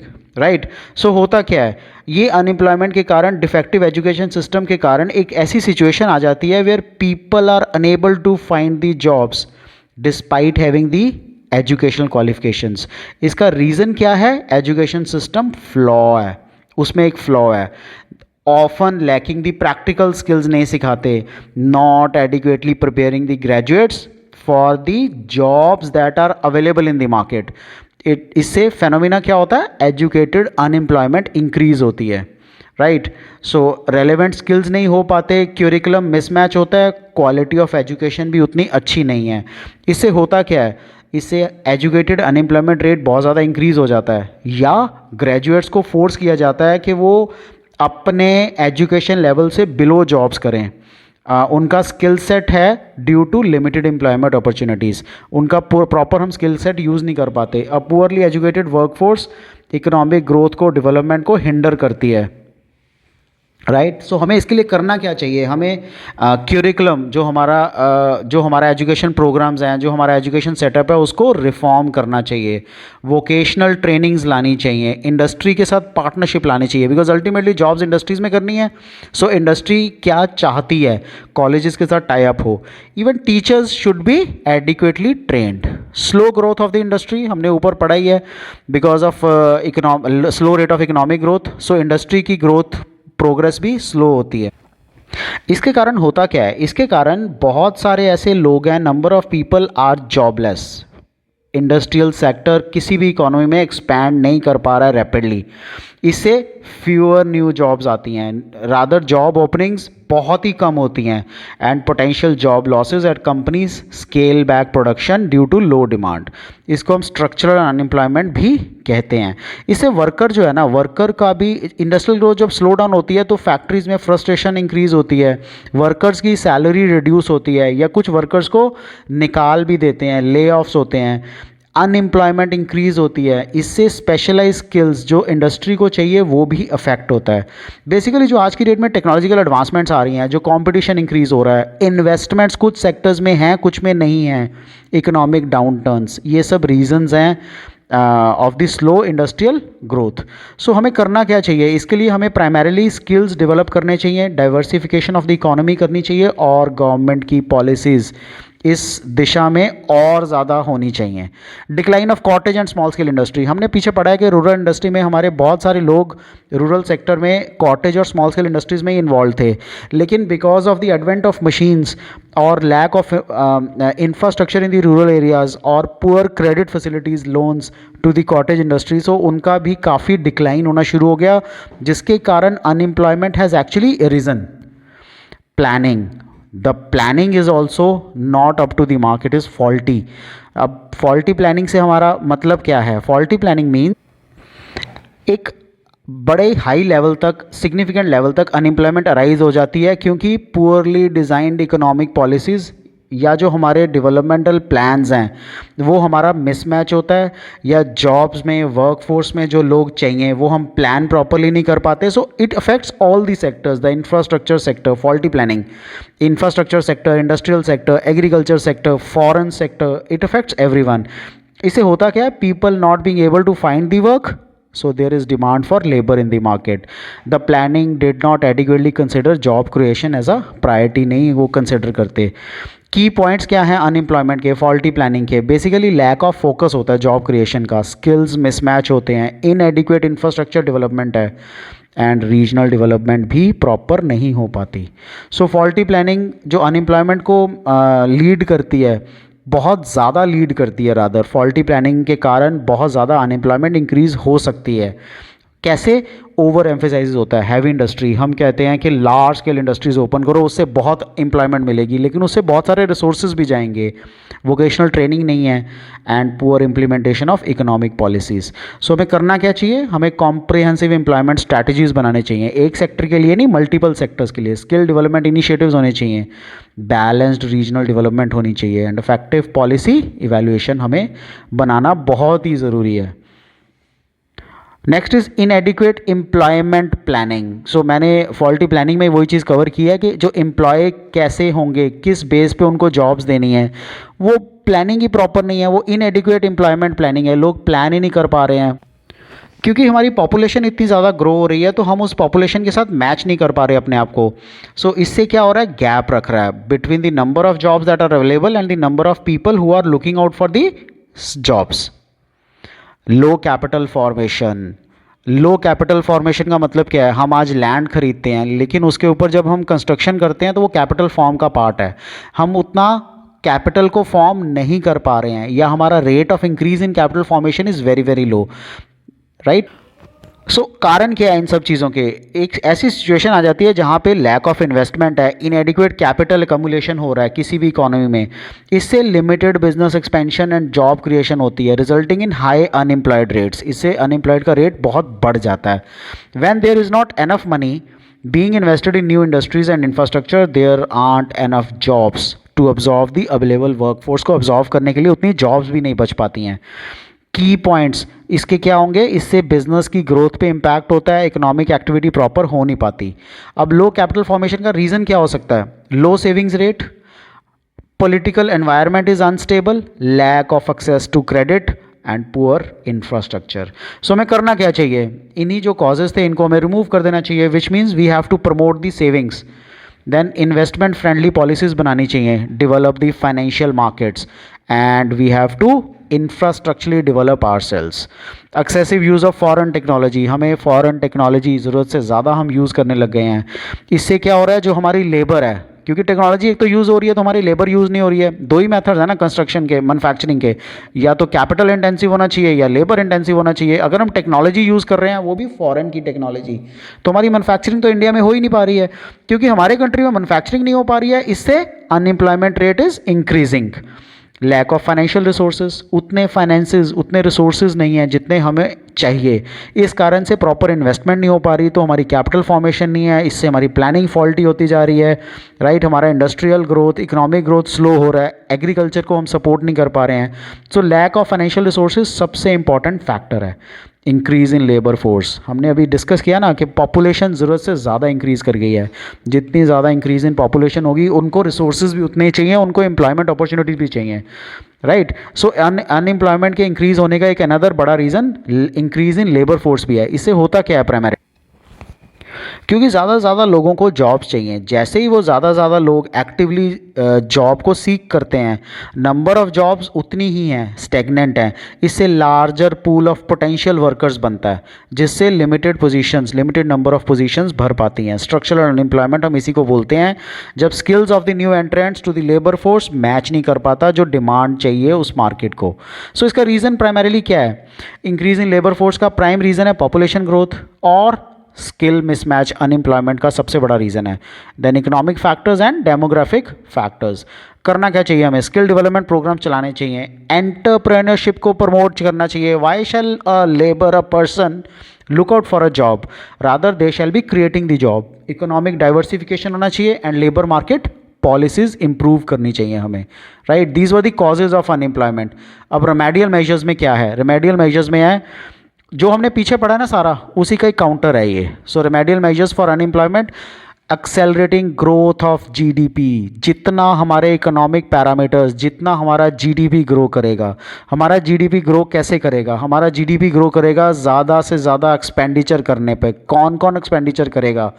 The house hold sector expenditure करेगा, द गवर्नमेंट सेक्टर एक्सपेंडिचर करेगा, एंड ज़्यादा से ज़्यादा इन्वेस्टमेंट एक्सपेंडिचर होगा। जितना ज़्यादा इन्वेस्टमेंट एक्सपेंडिचर होगा तो फ्यूचर में chances of increase would be more, right. So हमारी इकोनॉमिक ग्रोथ और ज़्यादा होगी। जितना से जितना ज़्यादा हम वैल्यू प्रोड्यूस करेंगे, हमारा बैलेंस ऑफ पेमेंट्स पोजीशन सुधरेगा, हमारी foreign dealings, foreign trade improve होगा, हमारा इंडस्ट्रियल मैन्युफैक्चरिंग होगा, राइट। तभी तो हमारा growth rate of GDP increase होगा। Control of population, we have recently discussed in the previous point कि हमारा जितना पॉपुलेशन ग्रोथ हो रहा है उसका सबसे बड़ा नुकसान क्या हो रहा है? पॉपुलेशन ग्रोथ के कारण हमें उनको सर्वाइव करने में बहुत दिक्कत आ रही है। हमें आज भी उनको सर्वाइव करवाना बहुत मुश्किल हो रहा है। हमें इतने रिसोर्सेज चाहिए, उनके लिए जॉब्स चाहिए, but there is an explosion of population rather. जितनी पॉपुलेशन ग्रो हो रही है ना, उतनी तो जॉब्स क्रिएट ही नहीं हो पा रही हैं। इससे leading to a larger pool of potential workers competing for a limited number of positions. पहले जिस जॉब के लिए 10 लोग होते थे, अब उस जॉब के लिए 1000 लोग अप्लाई करते हैं। So it is important to note that managing population growth is not a comprehensive solution to the unemployment and should be accompanied by other economic policies, and we have to be focused on the job creation and skill development. हमें ये भी ध्यान देना पड़ेगा labour supply, labour demand कितनी है। Economic development जितनी ज़्यादा होगी, जितना स्किल डेवलपमेंट होगी, उतना ही हम लोग बेटर ग्रो कर पाएंगे। हमारी डेमोग्राफिक्स भी अकॉर्डिंगली सेट रहेंगे। Development to small scale industries, छोटी छोटी स्मॉल स्केल इंडस्ट्रीज जितनी ज़्यादा डेवलप होंगी, अनएम्प्लॉयमेंट उतना ही रिड्यूस होगा। स्मॉल स्केल इंडस्ट्रीज छोटी छोटी हर जगह खोली जा सकती हैं। उससे क्या होगा? Large number of job opportunities मिलेंगी रूरल एरियाज़ में। लेबर इंटेंसिव नेचर होती है तो कैपिटल इंटेंसिव इनकी नेचर कम होती है। So because of the labour intensive nature यहाँ पे लोग ज़्यादा से ज़्यादा इन्वेस्ट करेंगे, उससे एक्सेसिबल होगा wider pool of entrepreneurs and workforce. इससे होगा क्या? हाई एम्प्लॉयमेंट पोटेंशियल, जो भी हमारा एम्प्लॉयमेंट का पोटेंशियल है वो और ज़्यादा बढ़ेगा, राइट। स्मॉल स्केल इंडस्ट्रीज़ में लोग ज़्यादा से ज़्यादा जॉब करेंगे, उससे लोकल इम्पैक्ट भी आएगा। लोकल इम्पैक्ट का मतलब क्या है? They provide employment opportunities to the local communities, they access to the entrepreneurs, low capital जो रिक्वायरमेंट्स हैं, they allow more people to start their own small businesses. Promoting self employment को वो promote करते हैं। Flexibility, small scale industries can adapt quickly to changing market demands which helps in maintaining the employment levels. Skill development भी इससे ज़्यादा होता है। Encouragement in infrastructure, जितने भी रोड्स, डैम्स, ब्रिजेस हम बनाएंगे उतना ज़्यादा एम्प्लॉयमेंट अपॉर्चुनिटीज़ मिलेंगी। Not in to these sectors, for example construction of roads, dams के लिए नहीं एम्प्लॉयमेंट, बल्कि इसके साथ साथ to the far flung rural areas में लोग इंडस्ट्री सेटअप करेंगे, वहाँ पे ज़्यादा से ज़्यादा रूरल में एम्प्लॉयमेंट इससे मिलेगा। रैपिड इंडस्ट्रियलाइजेशन, मैक्सिमम जो जॉब्स होती हैं वो इंडस्ट्रियल सेक्टर्स में ही अवेलेबल होती हैं। सो जितनी ज़्यादा से ज़्यादा इंडस्ट्री लगेगी उसका फ़ायदा क्या होगा, उससे एम्प्लॉयमेंट उतना जल्दी रिड्यूस होगा। सबसे ज़्यादा इम्पैक्ट इसमें क्या आएगा, लार्ज नंबर ऑफ़ जो जॉब्स हैं मैन्युफैक्चरिंग और रिलेटेड सेक्टर्स में, जितनी ज़्यादा हम क्रिएट करेंगे उससे अनएम्प्लॉयमेंट रिड्यूस होता है, उससे अंडर एम्प्लॉयड जो रूरल एरियाज़ में यूथ है वो अर्बन सेंटर्स में आता है जहाँ पे इंडस्ट्रीज़ लोकेटेड होती हैं, उससे उनको पोटेंशियल एम्प्लॉयमेंट अपॉर्चुनिटीज़ मिलती हैं। इससे इंक्रीज्ड जॉब क्रिएशन होता है। एक जितना ज़्यादा हम फैक्ट्रीज़ और इंडस्ट्रीज़ बनाएंगे, इंडस्ट्रियलाइजेशन करेंगे, उससे वर्कफोर्स उनको ऑपरेट करने के लिए भी चाहिए, जिससे direct increase in available jobs होगा। People will shift from agriculture, जिससे डिसगाइज्ड अनएम्प्लॉयमेंट की रिड्यूस होगी। सो उससे क्या होगा, labour from traditional agriculture sectors were underemployed, वो प्रेवलेंट है, बट उससे stable jobs, higher paying jobs होंगी, जिससे उनकी इकोनॉमिक कंडीशन भी इम्प्रूव होगी। Next point is development of agriculture. जितना एग्रीकल्चर इंप्रूव होगा, पर्टिकुलरली कंट्री लाइक इंडिया जहाँ पे आज भी around 50% of the people are still into agriculture, so जितना एग्रीकल्चर डेवलप होगा उतनी एम्प्लॉयमेंट अपॉर्चुनिटीज़ बढ़ेंगी। एग्रीकल्चर में सिर्फ एग्रीकल्चर मतलब नहीं है, primary sector rather, which include the animal husbandry and live stock farming, right. इससे एग्रीकल्चर प्रोडक्टिविटी इंक्रीज़ होगी, उससे इनकम इंक्रीज़ होगी। अगर एग्रीकल्चर में डेवलपमेंट होगी, उससे इकोनॉमिक स्टेबिलिटी आएगी, जिससे अनएम्प्लॉयमेंट रेट रिड्यूस होगा, कैपिटल फॉर्मेशन बनेगा। 50% of the population is still dependent on agriculture, so agriculture में अगर इनकम इंक्रीज़ होती है तो कैपिटल तो फॉर्म करेगा ही करेगा। फूड प्राइसेस रिड्यूस होंगी, जिससे कॉस्ट रिड्यूस होगी for the consumers. Disguised unemployment reduce होगी एंड लेबर की शॉर्टेज रिड्यूस होगी, जिससे एग्रीकल्चर डेवलपमेंट और ज़्यादा इंक्रीज़ कर सकता है। लेकिन एग्रीकल्चर सेक्टर इंक्रीज़ अगर हम डेवलपमेंट करते हैं, हम इंडस्ट्रियलाइजेशन करते हैं, उससे सारी लेबर इंडस्ट्रीज़ में काम करने लग जाएगी, जिससे शायद एग्रीकल्चर के लिए काम करने के लिए लेबर कम मिले। सो ये इसका नेगेटिव भी है। Creation of self employment opportunities, सबसे इम्पॉर्टेंट, हम लोग आज भी जॉब सीकर्स हैं, why not job givers. So self employment की अपॉर्चुनिटीज़ हम क्यों नहीं क्रिएट करते हैं आज। कोई भी जो बिज़नेस है ना, वो बड़ा स्टार्ट नहीं होता, वो इनिशियली छोटा ही स्टार्ट होता है, फिर धीरे धीरे वो बढ़ता है। ये जो स्मॉल बिजनेसेस हैं have greater potential to create more employment opportunities in the country. This will definitely help to reduce the problem of unemployment. Reforms of the education system, skill mismatch, अगर हम स्किल मिसमैच को reduce कर दें तो unemployment बहुत हद तक कम हो सकती है। आज भी जो स्कूलों में पढ़ाया जाता है, वो कॉलेजेस में जो पढ़ाया जाता है, या जो भी हमारा एजुकेशन सिस्टम है, वो हमारे एक्चुअल इंडस्ट्री स्किल्स के साथ मैच नहीं कर पाता, जिसके कारण ये अनएम्प्लॉयमेंट रेट हमेशा बढ़ता ही है। लेकिन हमें करना क्या पड़ेगा, हमें अलाइन करना पड़ेगा एजुकेशन क्यूरिकुलम को मार्केट डिमांड के साथ। इससे हमें students with relevant skills and bridging the gap between what is taught in schools and what needs of the job market की क्या क्या नीड्स हैं, अल्टीमेटली मेकिंग ग्रेजुएट्स ज़्यादा से ज़्यादा employable. So this is true when reforms incorporate the vocational training, practical skills, इससे और ज़्यादा डेवलपमेंट होगी। करियर गाइडेंस देनी ज़रूरी है to the graduates, relevant market relevant में रेलेवेंस टू दी मार्केट क्या क्या करना इंपॉर्टेंट है, हायर एम्प्लॉयबिलिटी ज़रूरी है, एंटरप्रेन्योरशिप प्रमोशन स्कीम ज़रूरी हैं, राइट। इसके लिए गवर्नमेंट ने कुछ एफर्ट्स तो ज़रूर किए हैं by making new education policy, right. उसमें काफ़ी सारे स्किल्स डेवलपमेंट पे फोकस किया गया है, अप्रेंटिसशिप प्रोग्राम बनाए हैं, डिजिटल ट्रेनिंग लिटरेसी में देनी शुरू की है गवर्नमेंट ने। सो काफ़ी सारे रिफॉर्म्स हुए हैं, but we still have to see the result कि अनएम्प्लॉयमेंट रिड्यूस हुई कि नहीं हुई। Man power planning, man power, population explosion, जितना कम होगा पॉपुलेशन उतना ही ज़्यादा हमारा अनएम्प्लॉयमेंट डिक्रीज़ होगा। जितने लोग हमारे एम्प्लॉयबिलिटी के लिए आ जाते हैं, the jobs are not being created. So लोगों को फिक्स कहाँ करना है, किस जॉब के लिए किसको भेजना है, by strategically aligning the skills of the workforce, जो इंडस्ट्री की नीड्स है उसके साथ। इससे होगा क्या, better match between available jobs and the skills of job seekers, thereby facilitating efficient hiring practices and reducing the skill gaps. Ultimately it leads to more employment opportunities. जब जितने भी हमारे स्किल के गैप्स हैं, अगर हम current workforce जो है हमारी, जो काम करने वाले लोग हैं, और फ्यूचर जो जॉब में डिमांड्स आ रही हैं, अगर हम उनको अलाइन कर लें, मैन पावर प्लानिंग कर लें, राइट, जो स्किल्स लैकिंग हैं उनको स्किल्स दे दें, तो उससे हमारी एम्प्लॉयमेंट जो है वो इंक्रीज़ हो जाएगी, अनएम्प्लॉयमेंट रेट बहुत ज़्यादा रिड्यूस हो जाएगा. जो रिक्रूटमेंट पॉलिसीज़ हैं, हायरिंग पॉलिसीज़ हैं, किस बेस पे ओवर स्टाफिंग को अवॉइड करें, रीजनल डेवलपमेंट, लोगों को रूरल सेक्टर वालों को रूरल सेक्टर में ही काम करने दें, not to encourage them to come to the urban areas, rather वहाँ पे अपॉर्चुनिटीज़ ओपन करें जिससे वो वहीं पे अपना सेटअप कर पाएँ. एंटरप्रेन्योरशिप को सपोर्ट करें, career advancement, career development programmes हमें चलाने चाहिए. Special employment programmes, government has started few of these programmes, जैसे मनरेगा जैसे प्रोग्राम गवर्नमेंट ने शुरू किए हैं. इनके बाद अनएम्प्लॉयमेंट बहुत हद तक रिड्यूस हुई है, but lot needs to be done. जैसे prime minister employment generation programme, Mahatma Gandhi national rural employment guarantee scheme जो मनरेगा की हम बात करते हैं, right.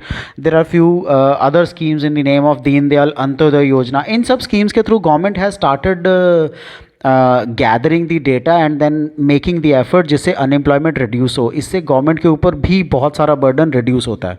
So these are the measures जिनके थ्रू हम रेमेडियल मेजर्स हैं प्राइमरीली, जिनके थ्रू हम अनएम्प्लॉयमेंट को रिड्यूस कर सकते हैं. कितनी तरह की अनएम्प्लॉयमेंट होती है? सबसे पहले होती है सीजनल अनएम्प्लॉयमेंट. सीजनल, सो ये वो सिचुएशन है जहाँ पे एक सीज़न में लोगों के पास काम होता है और दूसरे सीज़न में काम ख़त्म हो जाता है.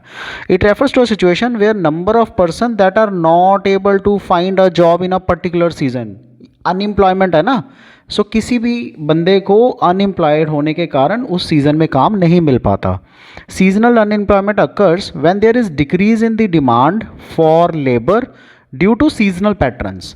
सीजनल पैटर्न्स के कारण डिमांड खत्म हो जाती है, which can happen at different points in a year. For example अगर आप नॉर्थ की बात करोगे तो नॉर्थ में विंटर्स हैं, समर्स हैं. जैसे ही समर्स आती हैं, विंटर के जो कार्डिगन्स हैं, जो वूलन्स हैं, उनकी डिमांड रिड्यूस हो जाती है. सो उनका लेबर जो है वो भी काम करना बंद कर देती है.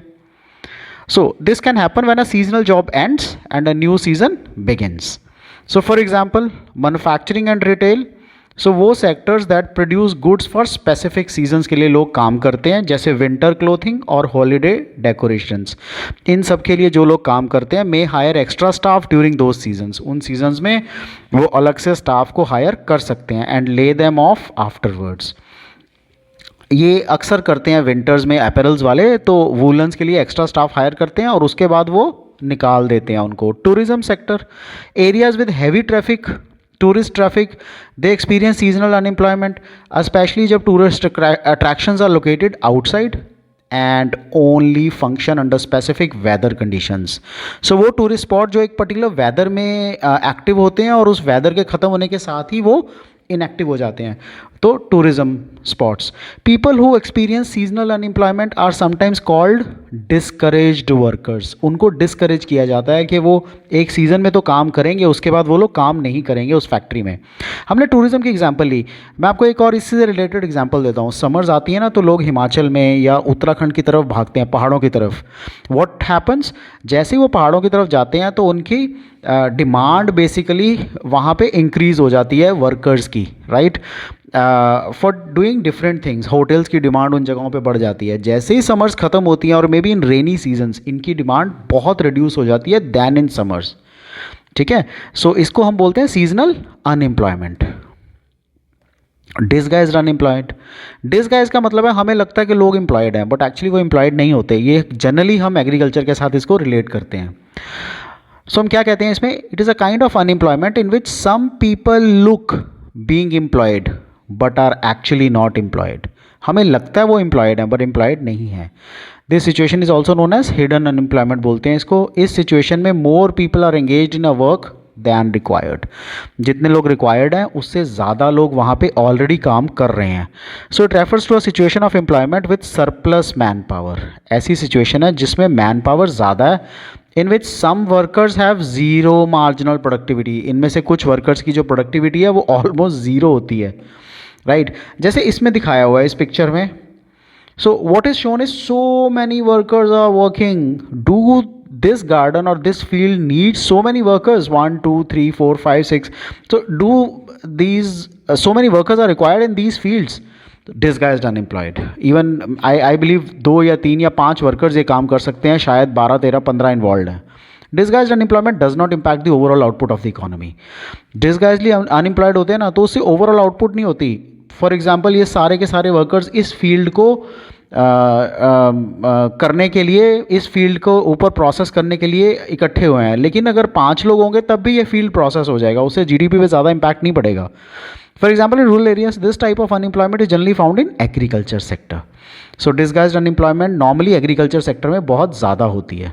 एजुकेटेडली अनएम्प्लॉयड, सो वो लोग जो एजुकेटेड हैं लेकिन अनएम्प्लॉयड हैं, यानी कि या तो उनको काम नहीं मिलता या वो उस प्रेवेलिंग वेज रेट पे काम नहीं कर पाते हैं. So educated unemployed is when people with educational qualifications हैं उनके पास, such as high school diploma, college degree, advance degree, they are unable to find a job that matches their skill and education level. जो उनके skill और उनके education level को match करे, वो उतनी जॉब्स मिल ही नहीं पाती उनको.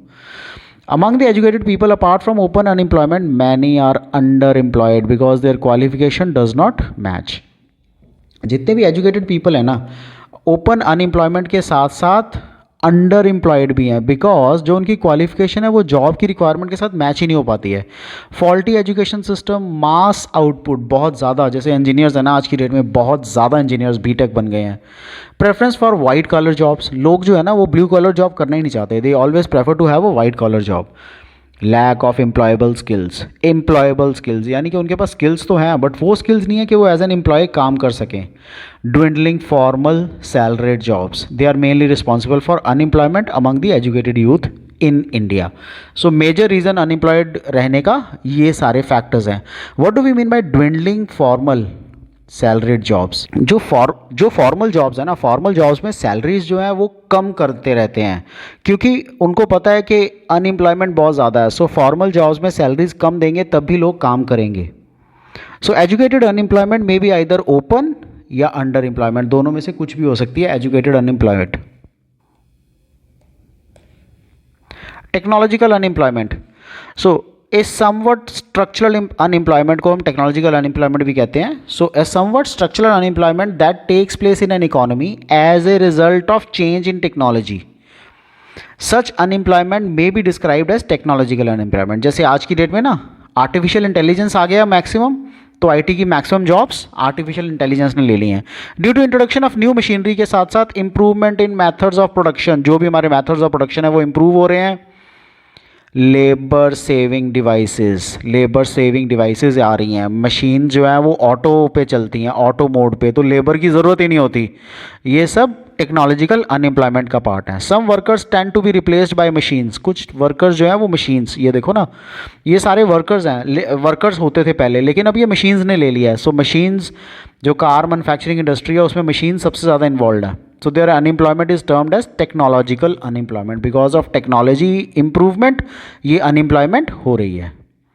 Open unemployment, ये वो सिचुएशन है जहाँ पे workers is willing to work, लोग काम करना चाहते हैं और उनके पास skills भी हैं, ability to work भी है, yet they do not get the work, उनको काम ही नहीं मिल पाता, and remains unemployed for full time. काम करना चाह रहे हैं वर्कर्स, उनके पास नेसेसरी स्किल और एबिलिटी भी है, फिर भी उन्हें काम नहीं मिलता, दे do not get the work, इसलिए वो अनएम्प्लॉयड रह जाते हैं. फुल टाइम काम नहीं मिलता, कॉन्ट्रैक्चुअल कभी कभी मिल जाता है. Open unemployment occurs when people who are skilled and educated, वो लोग जो स्किल्ड भी हैं और जो एजुकेटेड भी हैं, are unable to find the work, उनको काम नहीं मिल पाता. It is a major issue that can happen in any field, ये सबसे मेजर इशू है जो किसी भी फील्ड में हो सकता है, including rural and urban areas में, किसी भी फील्ड में ये इशू चलता है, होता है. सो कुछ कॉजेज़ क्या हैं? Some causes of open unemployment, क्या क्या कॉजेज़ हैं? Lack of job opportunities. See, लोग आज की डेट में काम तो करना चाहते हैं, उनके पास स्किल्स भी गैदर हो गए हैं, आ गए हैं, लेकिन उनको उतनी अपॉर्चुनिटीज़ नहीं मिल पाती. इन द प्रीवियस स्लाइड ऑल्सो हमने कहा ना, आर्टिफिशियल इंटेलिजेंस आ गया. आर्टिफिशियल इंटेलिजेंस के कारण लोग अपनी सेंस को यूज़ ही नहीं कर पाते हैं, राइट. सबसे बड़ी प्रॉब्लम क्या है? मशीन्स में जो आप कोड इन करोगे ना, मशीन तो सिर्फ वही प्रोड्यूस करेगी जो कोड इन करोगे। एक कैलकुलेटर है, जितना आप उसमें फिगर डालोगे वही प्रोड्यूस करेगी ना। लेकिन ह्यूमन कैपिटल को आप इग्नोर नहीं कर सकते हो। सो जॉब अपॉर्चुनिटीज़ बहुत सारी जो है ना वो आर्टिफिशियल इंटेलिजेंस ने फॉर द टाइम बिंग ले ली हैं, लेकिन आगे आने वाले टाइम में सर्टेनली ह्यूमन कैपिटल को आप इरेडिकेट नहीं कर सकते। बट फॉर द टाइमिंग तो जॉब्स कम हो गई, so lack of job opportunities. इसका रिजल्ट क्या होता है? इसका रिजल्ट होता है उनकी health, poor health, they may lead to illiteracy further, the frustration in them, the depression among youth, and lack of peace in the families. इसका consequence क्या होगा? डिस्क्रिमिनेशन होगा, लॉस ऑफ स्किल्स होगा, लॉस ऑफ सेल्फ एस्टीम उनको करना पड़ेगा। Then is lack of proper skills. एक तो जॉब अपॉर्चुनिटीज़, एक प्रॉपर स्किल्स। अब हमें आईटी के लिए बंदों की तो ज़रूरत है, लेकिन आईटी में भी तो हार्डवेयर, सॉफ्टवेयर, कितने सारी चीज़ें होती हैं। सो वो प्रॉपर स्किल्स जो हमारे आर्टिफिशियल इंटेलिजेंस को मैच कर पाएँ, जो हमारे रिक्वायरमेंट्स को मैच कर पाएँ, वो lack of proper skills is abundant, बहुत ज़्यादा है। वो इतने स्किलफुल लोग अवेलेबल नहीं हो पाते हैं कई जगह पे। सो प्रॉपर स्किल्स का मतलब बेसिकली हम क्या बोलें, हम कहते हैं कि जो नेसेसरी एबिलिटीज़ है उनकी, जो उनकी एक्सपर्टीज़ है, जो भी चीज़ें चाहिए फॉर अ स्पेसिफिक टास्क और जॉब और सिचुएशन, वो उनको नहीं मिल पाती हैं। इससे क्या होता है? डेफिशिएंसी होती है टेक्निकल नॉलेज में, प्रैक्टिकल एक्सपीरियंसेस में, राइट, और रेलेवेंट ट्रेनिंग जो उनको चाहिए वो अफेक्टिवली परफॉर्म करने के लिए वो नहीं मिल पाती, राइट। सो कुछ ऐसे चीज़ें हैं जो इसमें इम्पैक्ट करती हैं। क्या क्या चीज़ें इम्पैक्ट करती हैं? इससे करियर प्रोग्रेशन नहीं हो पाता प्रॉपर, जॉब अपॉर्चुनिटीज़ भी लिमिटेड रह जाती हैं, इट अफेक्ट्स दी परफॉर्मेंस। जो भी उनको रोल दिया जाता है ना, वो उसमें रोल में प्रॉपर परफॉर्म नहीं कर पाते, एंड कंप्लीटिंग टास्क करने के लिए उनको बहुत डिफ़िकल्टी होती है, एफिशिएंटली वो लोग कंप्लीट कर ही नहीं पाते। सो अगर हम स्किल लैकिंग की बात करते हैं ना, तो स्किल लैकिंग में हम बहुत सारी चीज़ें इंक्लूड कर सकते हैं। जब भी हम स्किल्स की बात करें ना, तो प्रॉब्ली एक तो हम से हार्ड स्किल्स की बात करें एंड सॉफ्ट स्किल्स की बात करें। सॉफ्ट स्किल्स क्या होती हैं? Spoken, understanding the language, speaking the words, choosing the right words for presenting, right, ये स्पोकन स्किल्स होते हैं। हार्ड स्किल्स क्या होते हैं? The technical knowledges, the coding, the data analysis, the software proficiency, right. So ये सब हमारे hard skills का पार्ट है। अब इससे होता क्या है?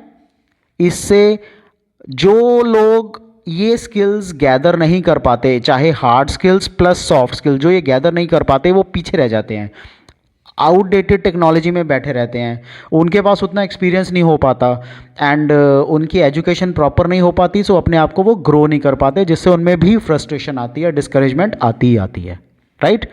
Then there is poor education.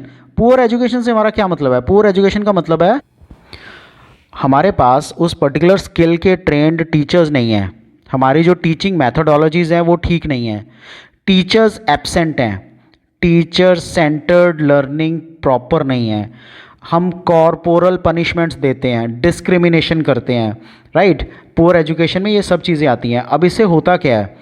Poor education से बहुत सारे नेगेटिव इफेक्ट्स हैं, बच्चों पे भी और बड़ों पे भी। इससे उनकी हेल्थ पुअर होती है, अनएम्प्लॉयमेंट होती है, वो इनकम ज़्यादा अर्न नहीं कर पाते, उनका लाइफ स्पैन भी कभी कभी रिड्यूस हो जाता है। इससे स्ट्रेस होता है ना, तो स्ट्रेस से बीमारियां लगती हैं। These people may be exploited, gender inequality रहती है, बैरियर्स होते हैं अनएम्प्लॉयमेंट में, and less likely to participate in the decision making process, जिनसे उनमें कॉन्फिडेंस नहीं आ पाता। Okay, so these are all parts of open unemployment. Then there is frictional unemployment. Frictional क्या होती है? फ्रिक्शनल अनएम्प्लॉयमेंट का मतलब है is defined as the unemployment that occurs because of people moving और चेंजिंग द ऑक्यूपेशंस। सो आपने दिसंबर 31 तक एक ऑर्गेनाइजेशन में जॉब किया, but for the new organisation to enter in आप 1 फरवरी से ज्वाइन करोगे। सो अगर इसके बीच में सर्वे होता है तो you will be called as frictionally unemployed. So frictional unemployment is a type of unemployment that occurs when a person is between jobs, दो नौकरियों के बीच में होता है, and is looking for new employment. एक नौकरी छोड़ने के बाद दूसरी नौकरी देख रहा है। इसको हम सर्च अनएम्प्लॉयमेंट भी कहते हैं, कि लोग नौकरी देख रहे हैं, because it is related to the time it takes to find the job, जितना भी टाइम उसको नौकरी देखने में लगेगा। So frictional unemployment is a natural part of the labour market, and is inevitable. ये एक लेबर मार्केट का नेचुरल पार्ट है और ये इनएविटेबल है because the economy is always changing. जब भी होगा इकोनॉमी हमेशा चेंज होती रहती है। It's present even when the economy is consider to be at full employment. जो फ्रिक्शनल अनएम्प्लॉयमेंट है ना वो तब भी रहेगा जब इकोनॉमी को हम फुल एम्प्लॉयमेंट पे रखेंगे। Even then frictional unemployment will exist because people may shift in the jobs, people may take transfers from one place to another place. So while they go to the other place, they have to find a new job. Frictional unemployment is generally considered to be voluntary unemployment because the worker is choosing to remain unemployed rather than taking the first job that comes along. So ऐसा नहीं है कि वो first job या second job ही join करेगा. He may want to join in the company at the 4th rank or 5th rank or 10th rank because of his choice or the job that is available to him. For example, an employee who leaves their job before finding a new one. कोई भी एक बंदा होता है ना, वो नई job ढूंढने से पहले पुरानी जॉब छोड़ देता है. An employee who moves to a new location, वो नई लोकेशन पे चला जाता है. An employee who takes time off to care for a loved one. This normally happens in case of women और the for example new mothers. So वो अपने बच्चे की केयर के कारण नौकरी, they may leave their jobs. Structural unemployment. So structural, ये structural unemployment क्या होती है? It is arising from technical change जैसे automation or from changes in the composition of output due to variations in the types of products or people demand. So structural employment कब होती है? When there is mismatch. ठीक है, कब? Between the skills of the unemployed and the jobs that are available. So जो unemployed है उनमें जो skills हैं और जो jobs available हैं, जब उसमें difference होता है, mismatch होता है, we call structural unemployment. For example a decline in the demand for type writers. आज की डेट में कंप्यूटर्स यूज़ हो रहे हैं, रादर एआई से स्पीच टू टेक्स्ट यूज़ हो रहा है, राइट. सो टाइप राइटर्स की तो ज़रूरत ही नहीं है, की पैड्स की ज़रूरत ही नहीं है. Would lead to structurally unemployed workers in the typewriter industry. So typewriter industry के वर्कर जितने भी हैं वो सब अनएम्प्लॉयड है.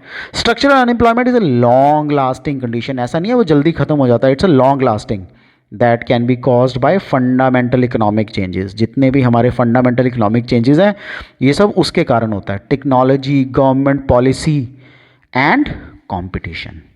जो हमारी टेक्नोलॉजी है, जो हमारे गवर्नमेंट की पॉलिसीज़ हैं और कंपटीशन के कारण स्ट्रक्चरल अनएम्प्लॉयमेंट क्रिएट होती है. इट कैन बी नेशनल और रीजनल इशू. किसी एक पर्टिकुलर कंट्री में या एक पर्टिकुलर रीजन में ये पॉसिबल है. With some areas having a shortage of qualified workers. कुछ वर्कर्स में शॉर्टेज होती है, क्वालिफाइड वर्कर्स मिल ही नहीं पाते. While others are thriving. दूसरे लोग देख रहे होते हैं. So combat the structural unemployment approaches include. Structural unemployment को पूरा करने के लिए, स्ट्रक्चरल अनएम्प्लॉयमेंट प्राइमरली मिसमैच होता है ना, तो उसको पूरा करने के लिए क्या चाहिए? एजुकेशन चाहिए. लोगों को, जो पुराना स्टाफ है उसको रीट्रेन कर दो. जैसे जब कंप्यूटर्स आए थे, नए नए कंप्यूटर्स चल रहे थे ऑफिसेज में, तो कंपनीज़ ने या गवर्नमेंट ऑफिसेज ने या जहाँ जहाँ भी टाइप राइटर को छोड़ के कंप्यूटर्स इंस्टॉल हो रहे थे, तो क्या किया? उन लोगों ने रीट्रेन किया अपने एग्जिस्टिंग स्टाफ को and supporting the developing industries को उन्होंने प्रॉपरली सपोर्ट किया. Cyclical unemployment, cycles. So it is defined as workers lose their jobs due to business cycle fluctuations. कभी बूम पीरियड, कभी रिसेशन पीरियड. आउटपुट में business structural cycle fluctuation जो होते हैं उसके कारण. That is the normal up and down movements in the economy as it cycles through boom and recessions over time. क्योंकि बहुत टाइम पे बूम आता है, बहुत टाइम पे रिसेशंस आते हैं. Cyclical unemployment is a type of unemployment that occurs when the economy experiences fluctuations. जब भी economy fluctuations को experience करती है, such as recessions और boom. जब भी recession आता है, जब भी boom आता है, उस टाइम पे. So cyclical unemployment is a short term increase in unemployment. It is not a long term. Cyclical हमेशा short term होते हैं. That happens when the economy slows down. For example, there used to be the Gulf War. So Gulf War के time पे cyclical unemployment आया, particularly to the industries जो सफ़र की उस gulf war में, राइट. सो लेकिन वो time period, short time period के लिए ही था. It is a component of overall unemployment rate and is affected by economic expansion और द रिसेशन। सो इकोनॉमी की एक्सपेंशन या एक रिसेशन जो है इकोनॉमी में, उसके ऊपर ही डिपेंड करता है, ये ओवरऑल अनएम्प्लॉयमेंट रेट पे डिपेंड करता है। Cyclical unemployment occurs when demand for goods and services decreases, जब भी गुड्स की डिमांड, सर्विसेज की डिमांड कम होती है, leading to lower production and fewer jobs. Production कम हो, जॉब्स कम हो तब। This can be caused by number of factors including economic recession के कारण, डिक्लाइन इन बिजनेस इन्वेस्टमेंट के कारण, या फॉलिंग इंडस्ट्रियल आउटपुट के कारण। सो ये जो भी, जैसे हमने कहा ना, साइक्लिकल अनएम्प्लॉयमेंट कब होती है? When demand for goods and services कम हो जाती है, जिससे प्रोडक्शन भी कम होती है। अगर कंज्यूमर डिमांड ही नहीं करेगा तो प्रोड्यूसर रिड्यूस करेगा। अगर डिमांड इंक्रीज होगी तभी प्रोडक्शन भी इंक्रीज होगी उस प्रोडक्ट की। जब प्रोड्यूसर ने प्रोडक्शन डिक्रीज कर दी, उससे क्या होगा? जॉब्स कम हो जाएंगी। सो बहुत सारे फैक्टर्स होते हैं, जैसे इकोनॉमिक रिसेशन के कारण प्रोडक्शन कम करनी पड़ती है, बिजनेस में इन्वेस्टमेंट नहीं मिल पा रही है, फॉलिंग इंडस्ट्रियल आउटपुट के कारण हमें कम करनी पड़ती है, right. So cyclical unemployment can slow down economic growth and make it difficult for people to maintain a basic standard of living.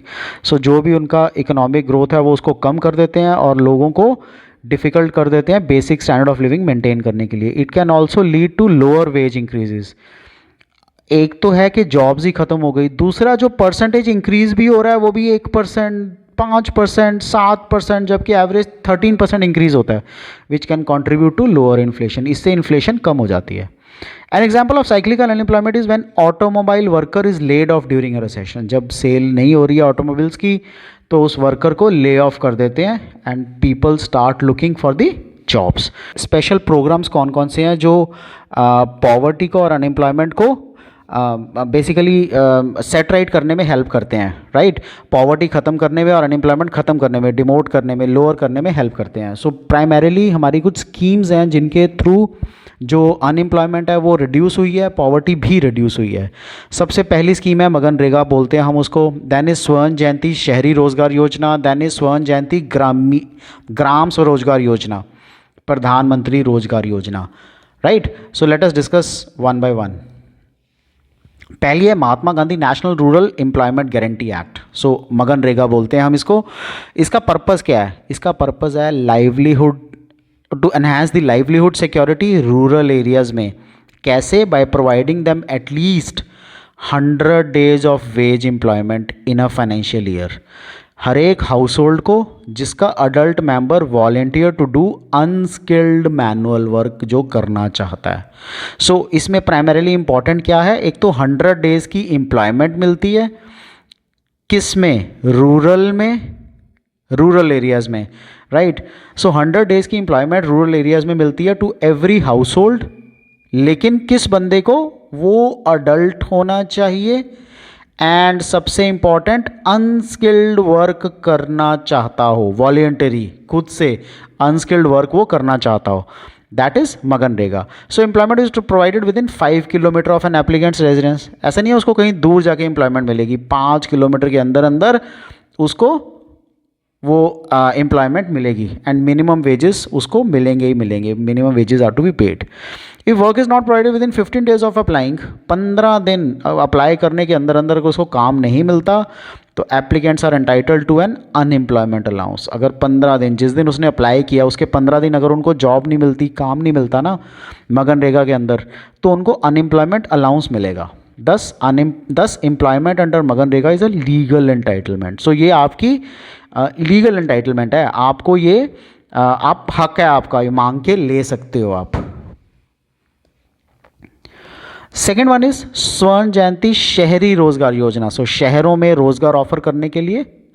सो स्वर्ण जयंती Shahari Rozgar Yojana in India is a centrally sponsored scheme है। ये central government इसको sponsor करती है। It came into affect on 1 दिसंबर 1997 से ये शुरू हुई है। स्कीम करती क्या है? It strives to provide gainful employment to the urban unemployed. So feature क्या है इसके? एक तो ये एम्प्लॉयमेंट देती है, लेकिन किसको? गेनफुल एम्प्लॉयमेंट अर्बन अनएम्प्लॉयड को देती है। ये वो लोग जो अर्बन, जो शहरों में अनएम्प्लॉयड हैं, and under employed poor.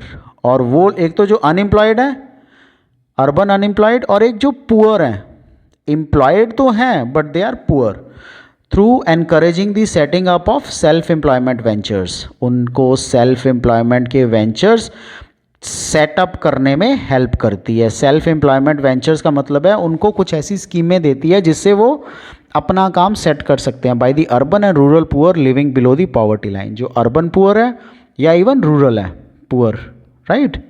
So urban poor और रूरल पुअर, इन दोनों को हेल्प करती है।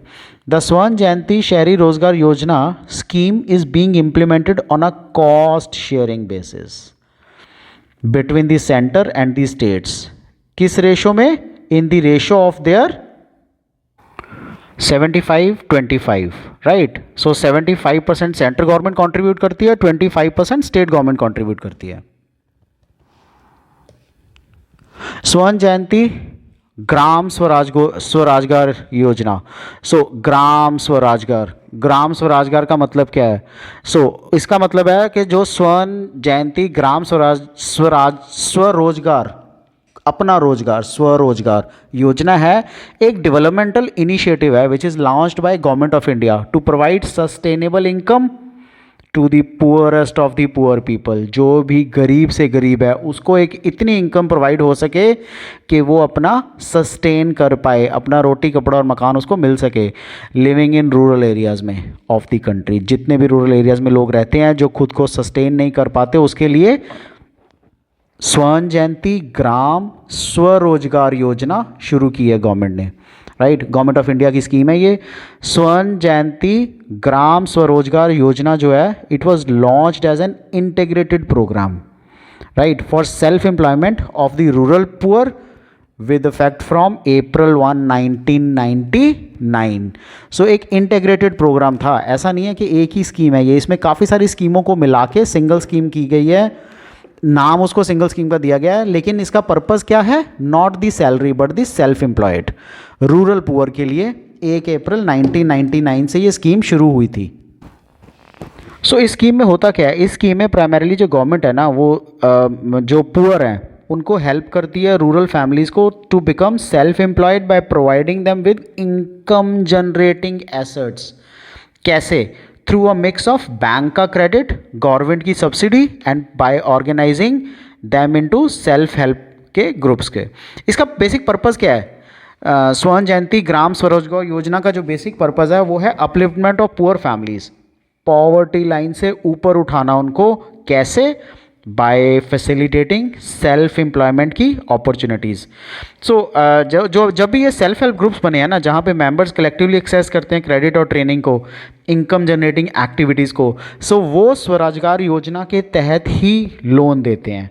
इसमें फंडिंग कहाँ से होती है? जो कॉम्बिनेशन ऑफ गवर्नमेंट सब्सिडी है, बैंक लोन्स है, with a focus on vulnerable section जैसे SC STs या वुमेन हो गए, राइट। सो जितने भी ये सेल्फ एम्प्लॉयड जो इंडिविजुअल्स हैं, जो अपने आप को सेल्फ एम्प्लॉयड स्वरोजगारीज बोलते हैं, they are part of self help groups. Next is Pradhan Mantri रोजगार योजना। प्रधानमंत्री रोजगार योजना में क्या होता है? ये स्कीम जो है ना, वो सेंट्रल गवर्नमेंट ने लॉन्च की थी 1993 में। किस लिए? To help those who were unemployed and find opportunities of self employment. जो एक तो रोज़गार जिनके पास नहीं था और जो अपॉर्चुनिटीज़ ढूंढ रहे थे सेल्फ एम्प्लॉयमेंट के लिए। स्कीम का पर्पस क्या था? The scheme targets the youth and the women by giving them a financial boost to help get them into the employment sector. So वो फाइनेंशियल बूस्ट देते थे, क्यों? ताकि वो एम्प्लॉयमेंट सेक्टर को एक अच्छा ग्रोथ दे पाए। The implementation of the scheme is carried out by the district industry centre DIC से and directorate of industries as well as the banks. So इन सब से इस स्कीम को बहुत ज़्यादा हेल्प सपोर्ट मिली है, इन सब के थ्रू सपोर्ट आनी शुरू हुई है। So this scheme is primarily for the people which are aged 18 to 35, but there are age relaxations also for certain groups like SC STs, ex-servicemen, women, or for the people of Himachal Pradesh और उत्तरांचल और JNK, right. इसमें reservations भी हैं, scheme में कुछ reservations हैं for the SC STs and OBCs एक condition ये भी है कि फैमिली की जो इनकम है बेनिफिशियरी की और उसके स्पाउस की, पेरेंट्स की इनकम, वो 40,000 पर ईयर से ज़्यादा नहीं होनी चाहिए। परमानेंट रेजिडेंस उस एरिया का होना चाहिए पिछले 3 सालों से, और the beneficiary must not be a defaulter of any financial institution, any bank और a cooperative bank, right. Defaulter नहीं होना चाहिए, और बेनिफिशियरी ने 8th ग्रेड पास किया हो। सेल्फ एम्प्लॉयड तो वो तभी बन सकता है ना। So preference is given to those who have been trained in a trade, किसी भी एक ट्रेड में एटलीस्ट 6 मंथ्स में, 6 मंथ्स तक वो ट्रेन हुए हैं किसी भी गवर्नमेंट अप्रूव्ड इंस्टीट्यूशन में, राइट। तो इस स्कीम में कवर कौन कौन से सेक्टर्स हुए? This scheme covers all economically viable activities, जिसमें मैन्युफैक्चरिंग भी है, सर्विसिंग भी है और ट्रेड भी इंक्लूडेड है, right. So this is all about the schemes जो गवर्नमेंट ने चलाई हैं फॉर दी अनएम्प्लॉयड। आपको इनमें कोई भी डाउट हो, do let me know, I clear all your doubts. Take care, good bye.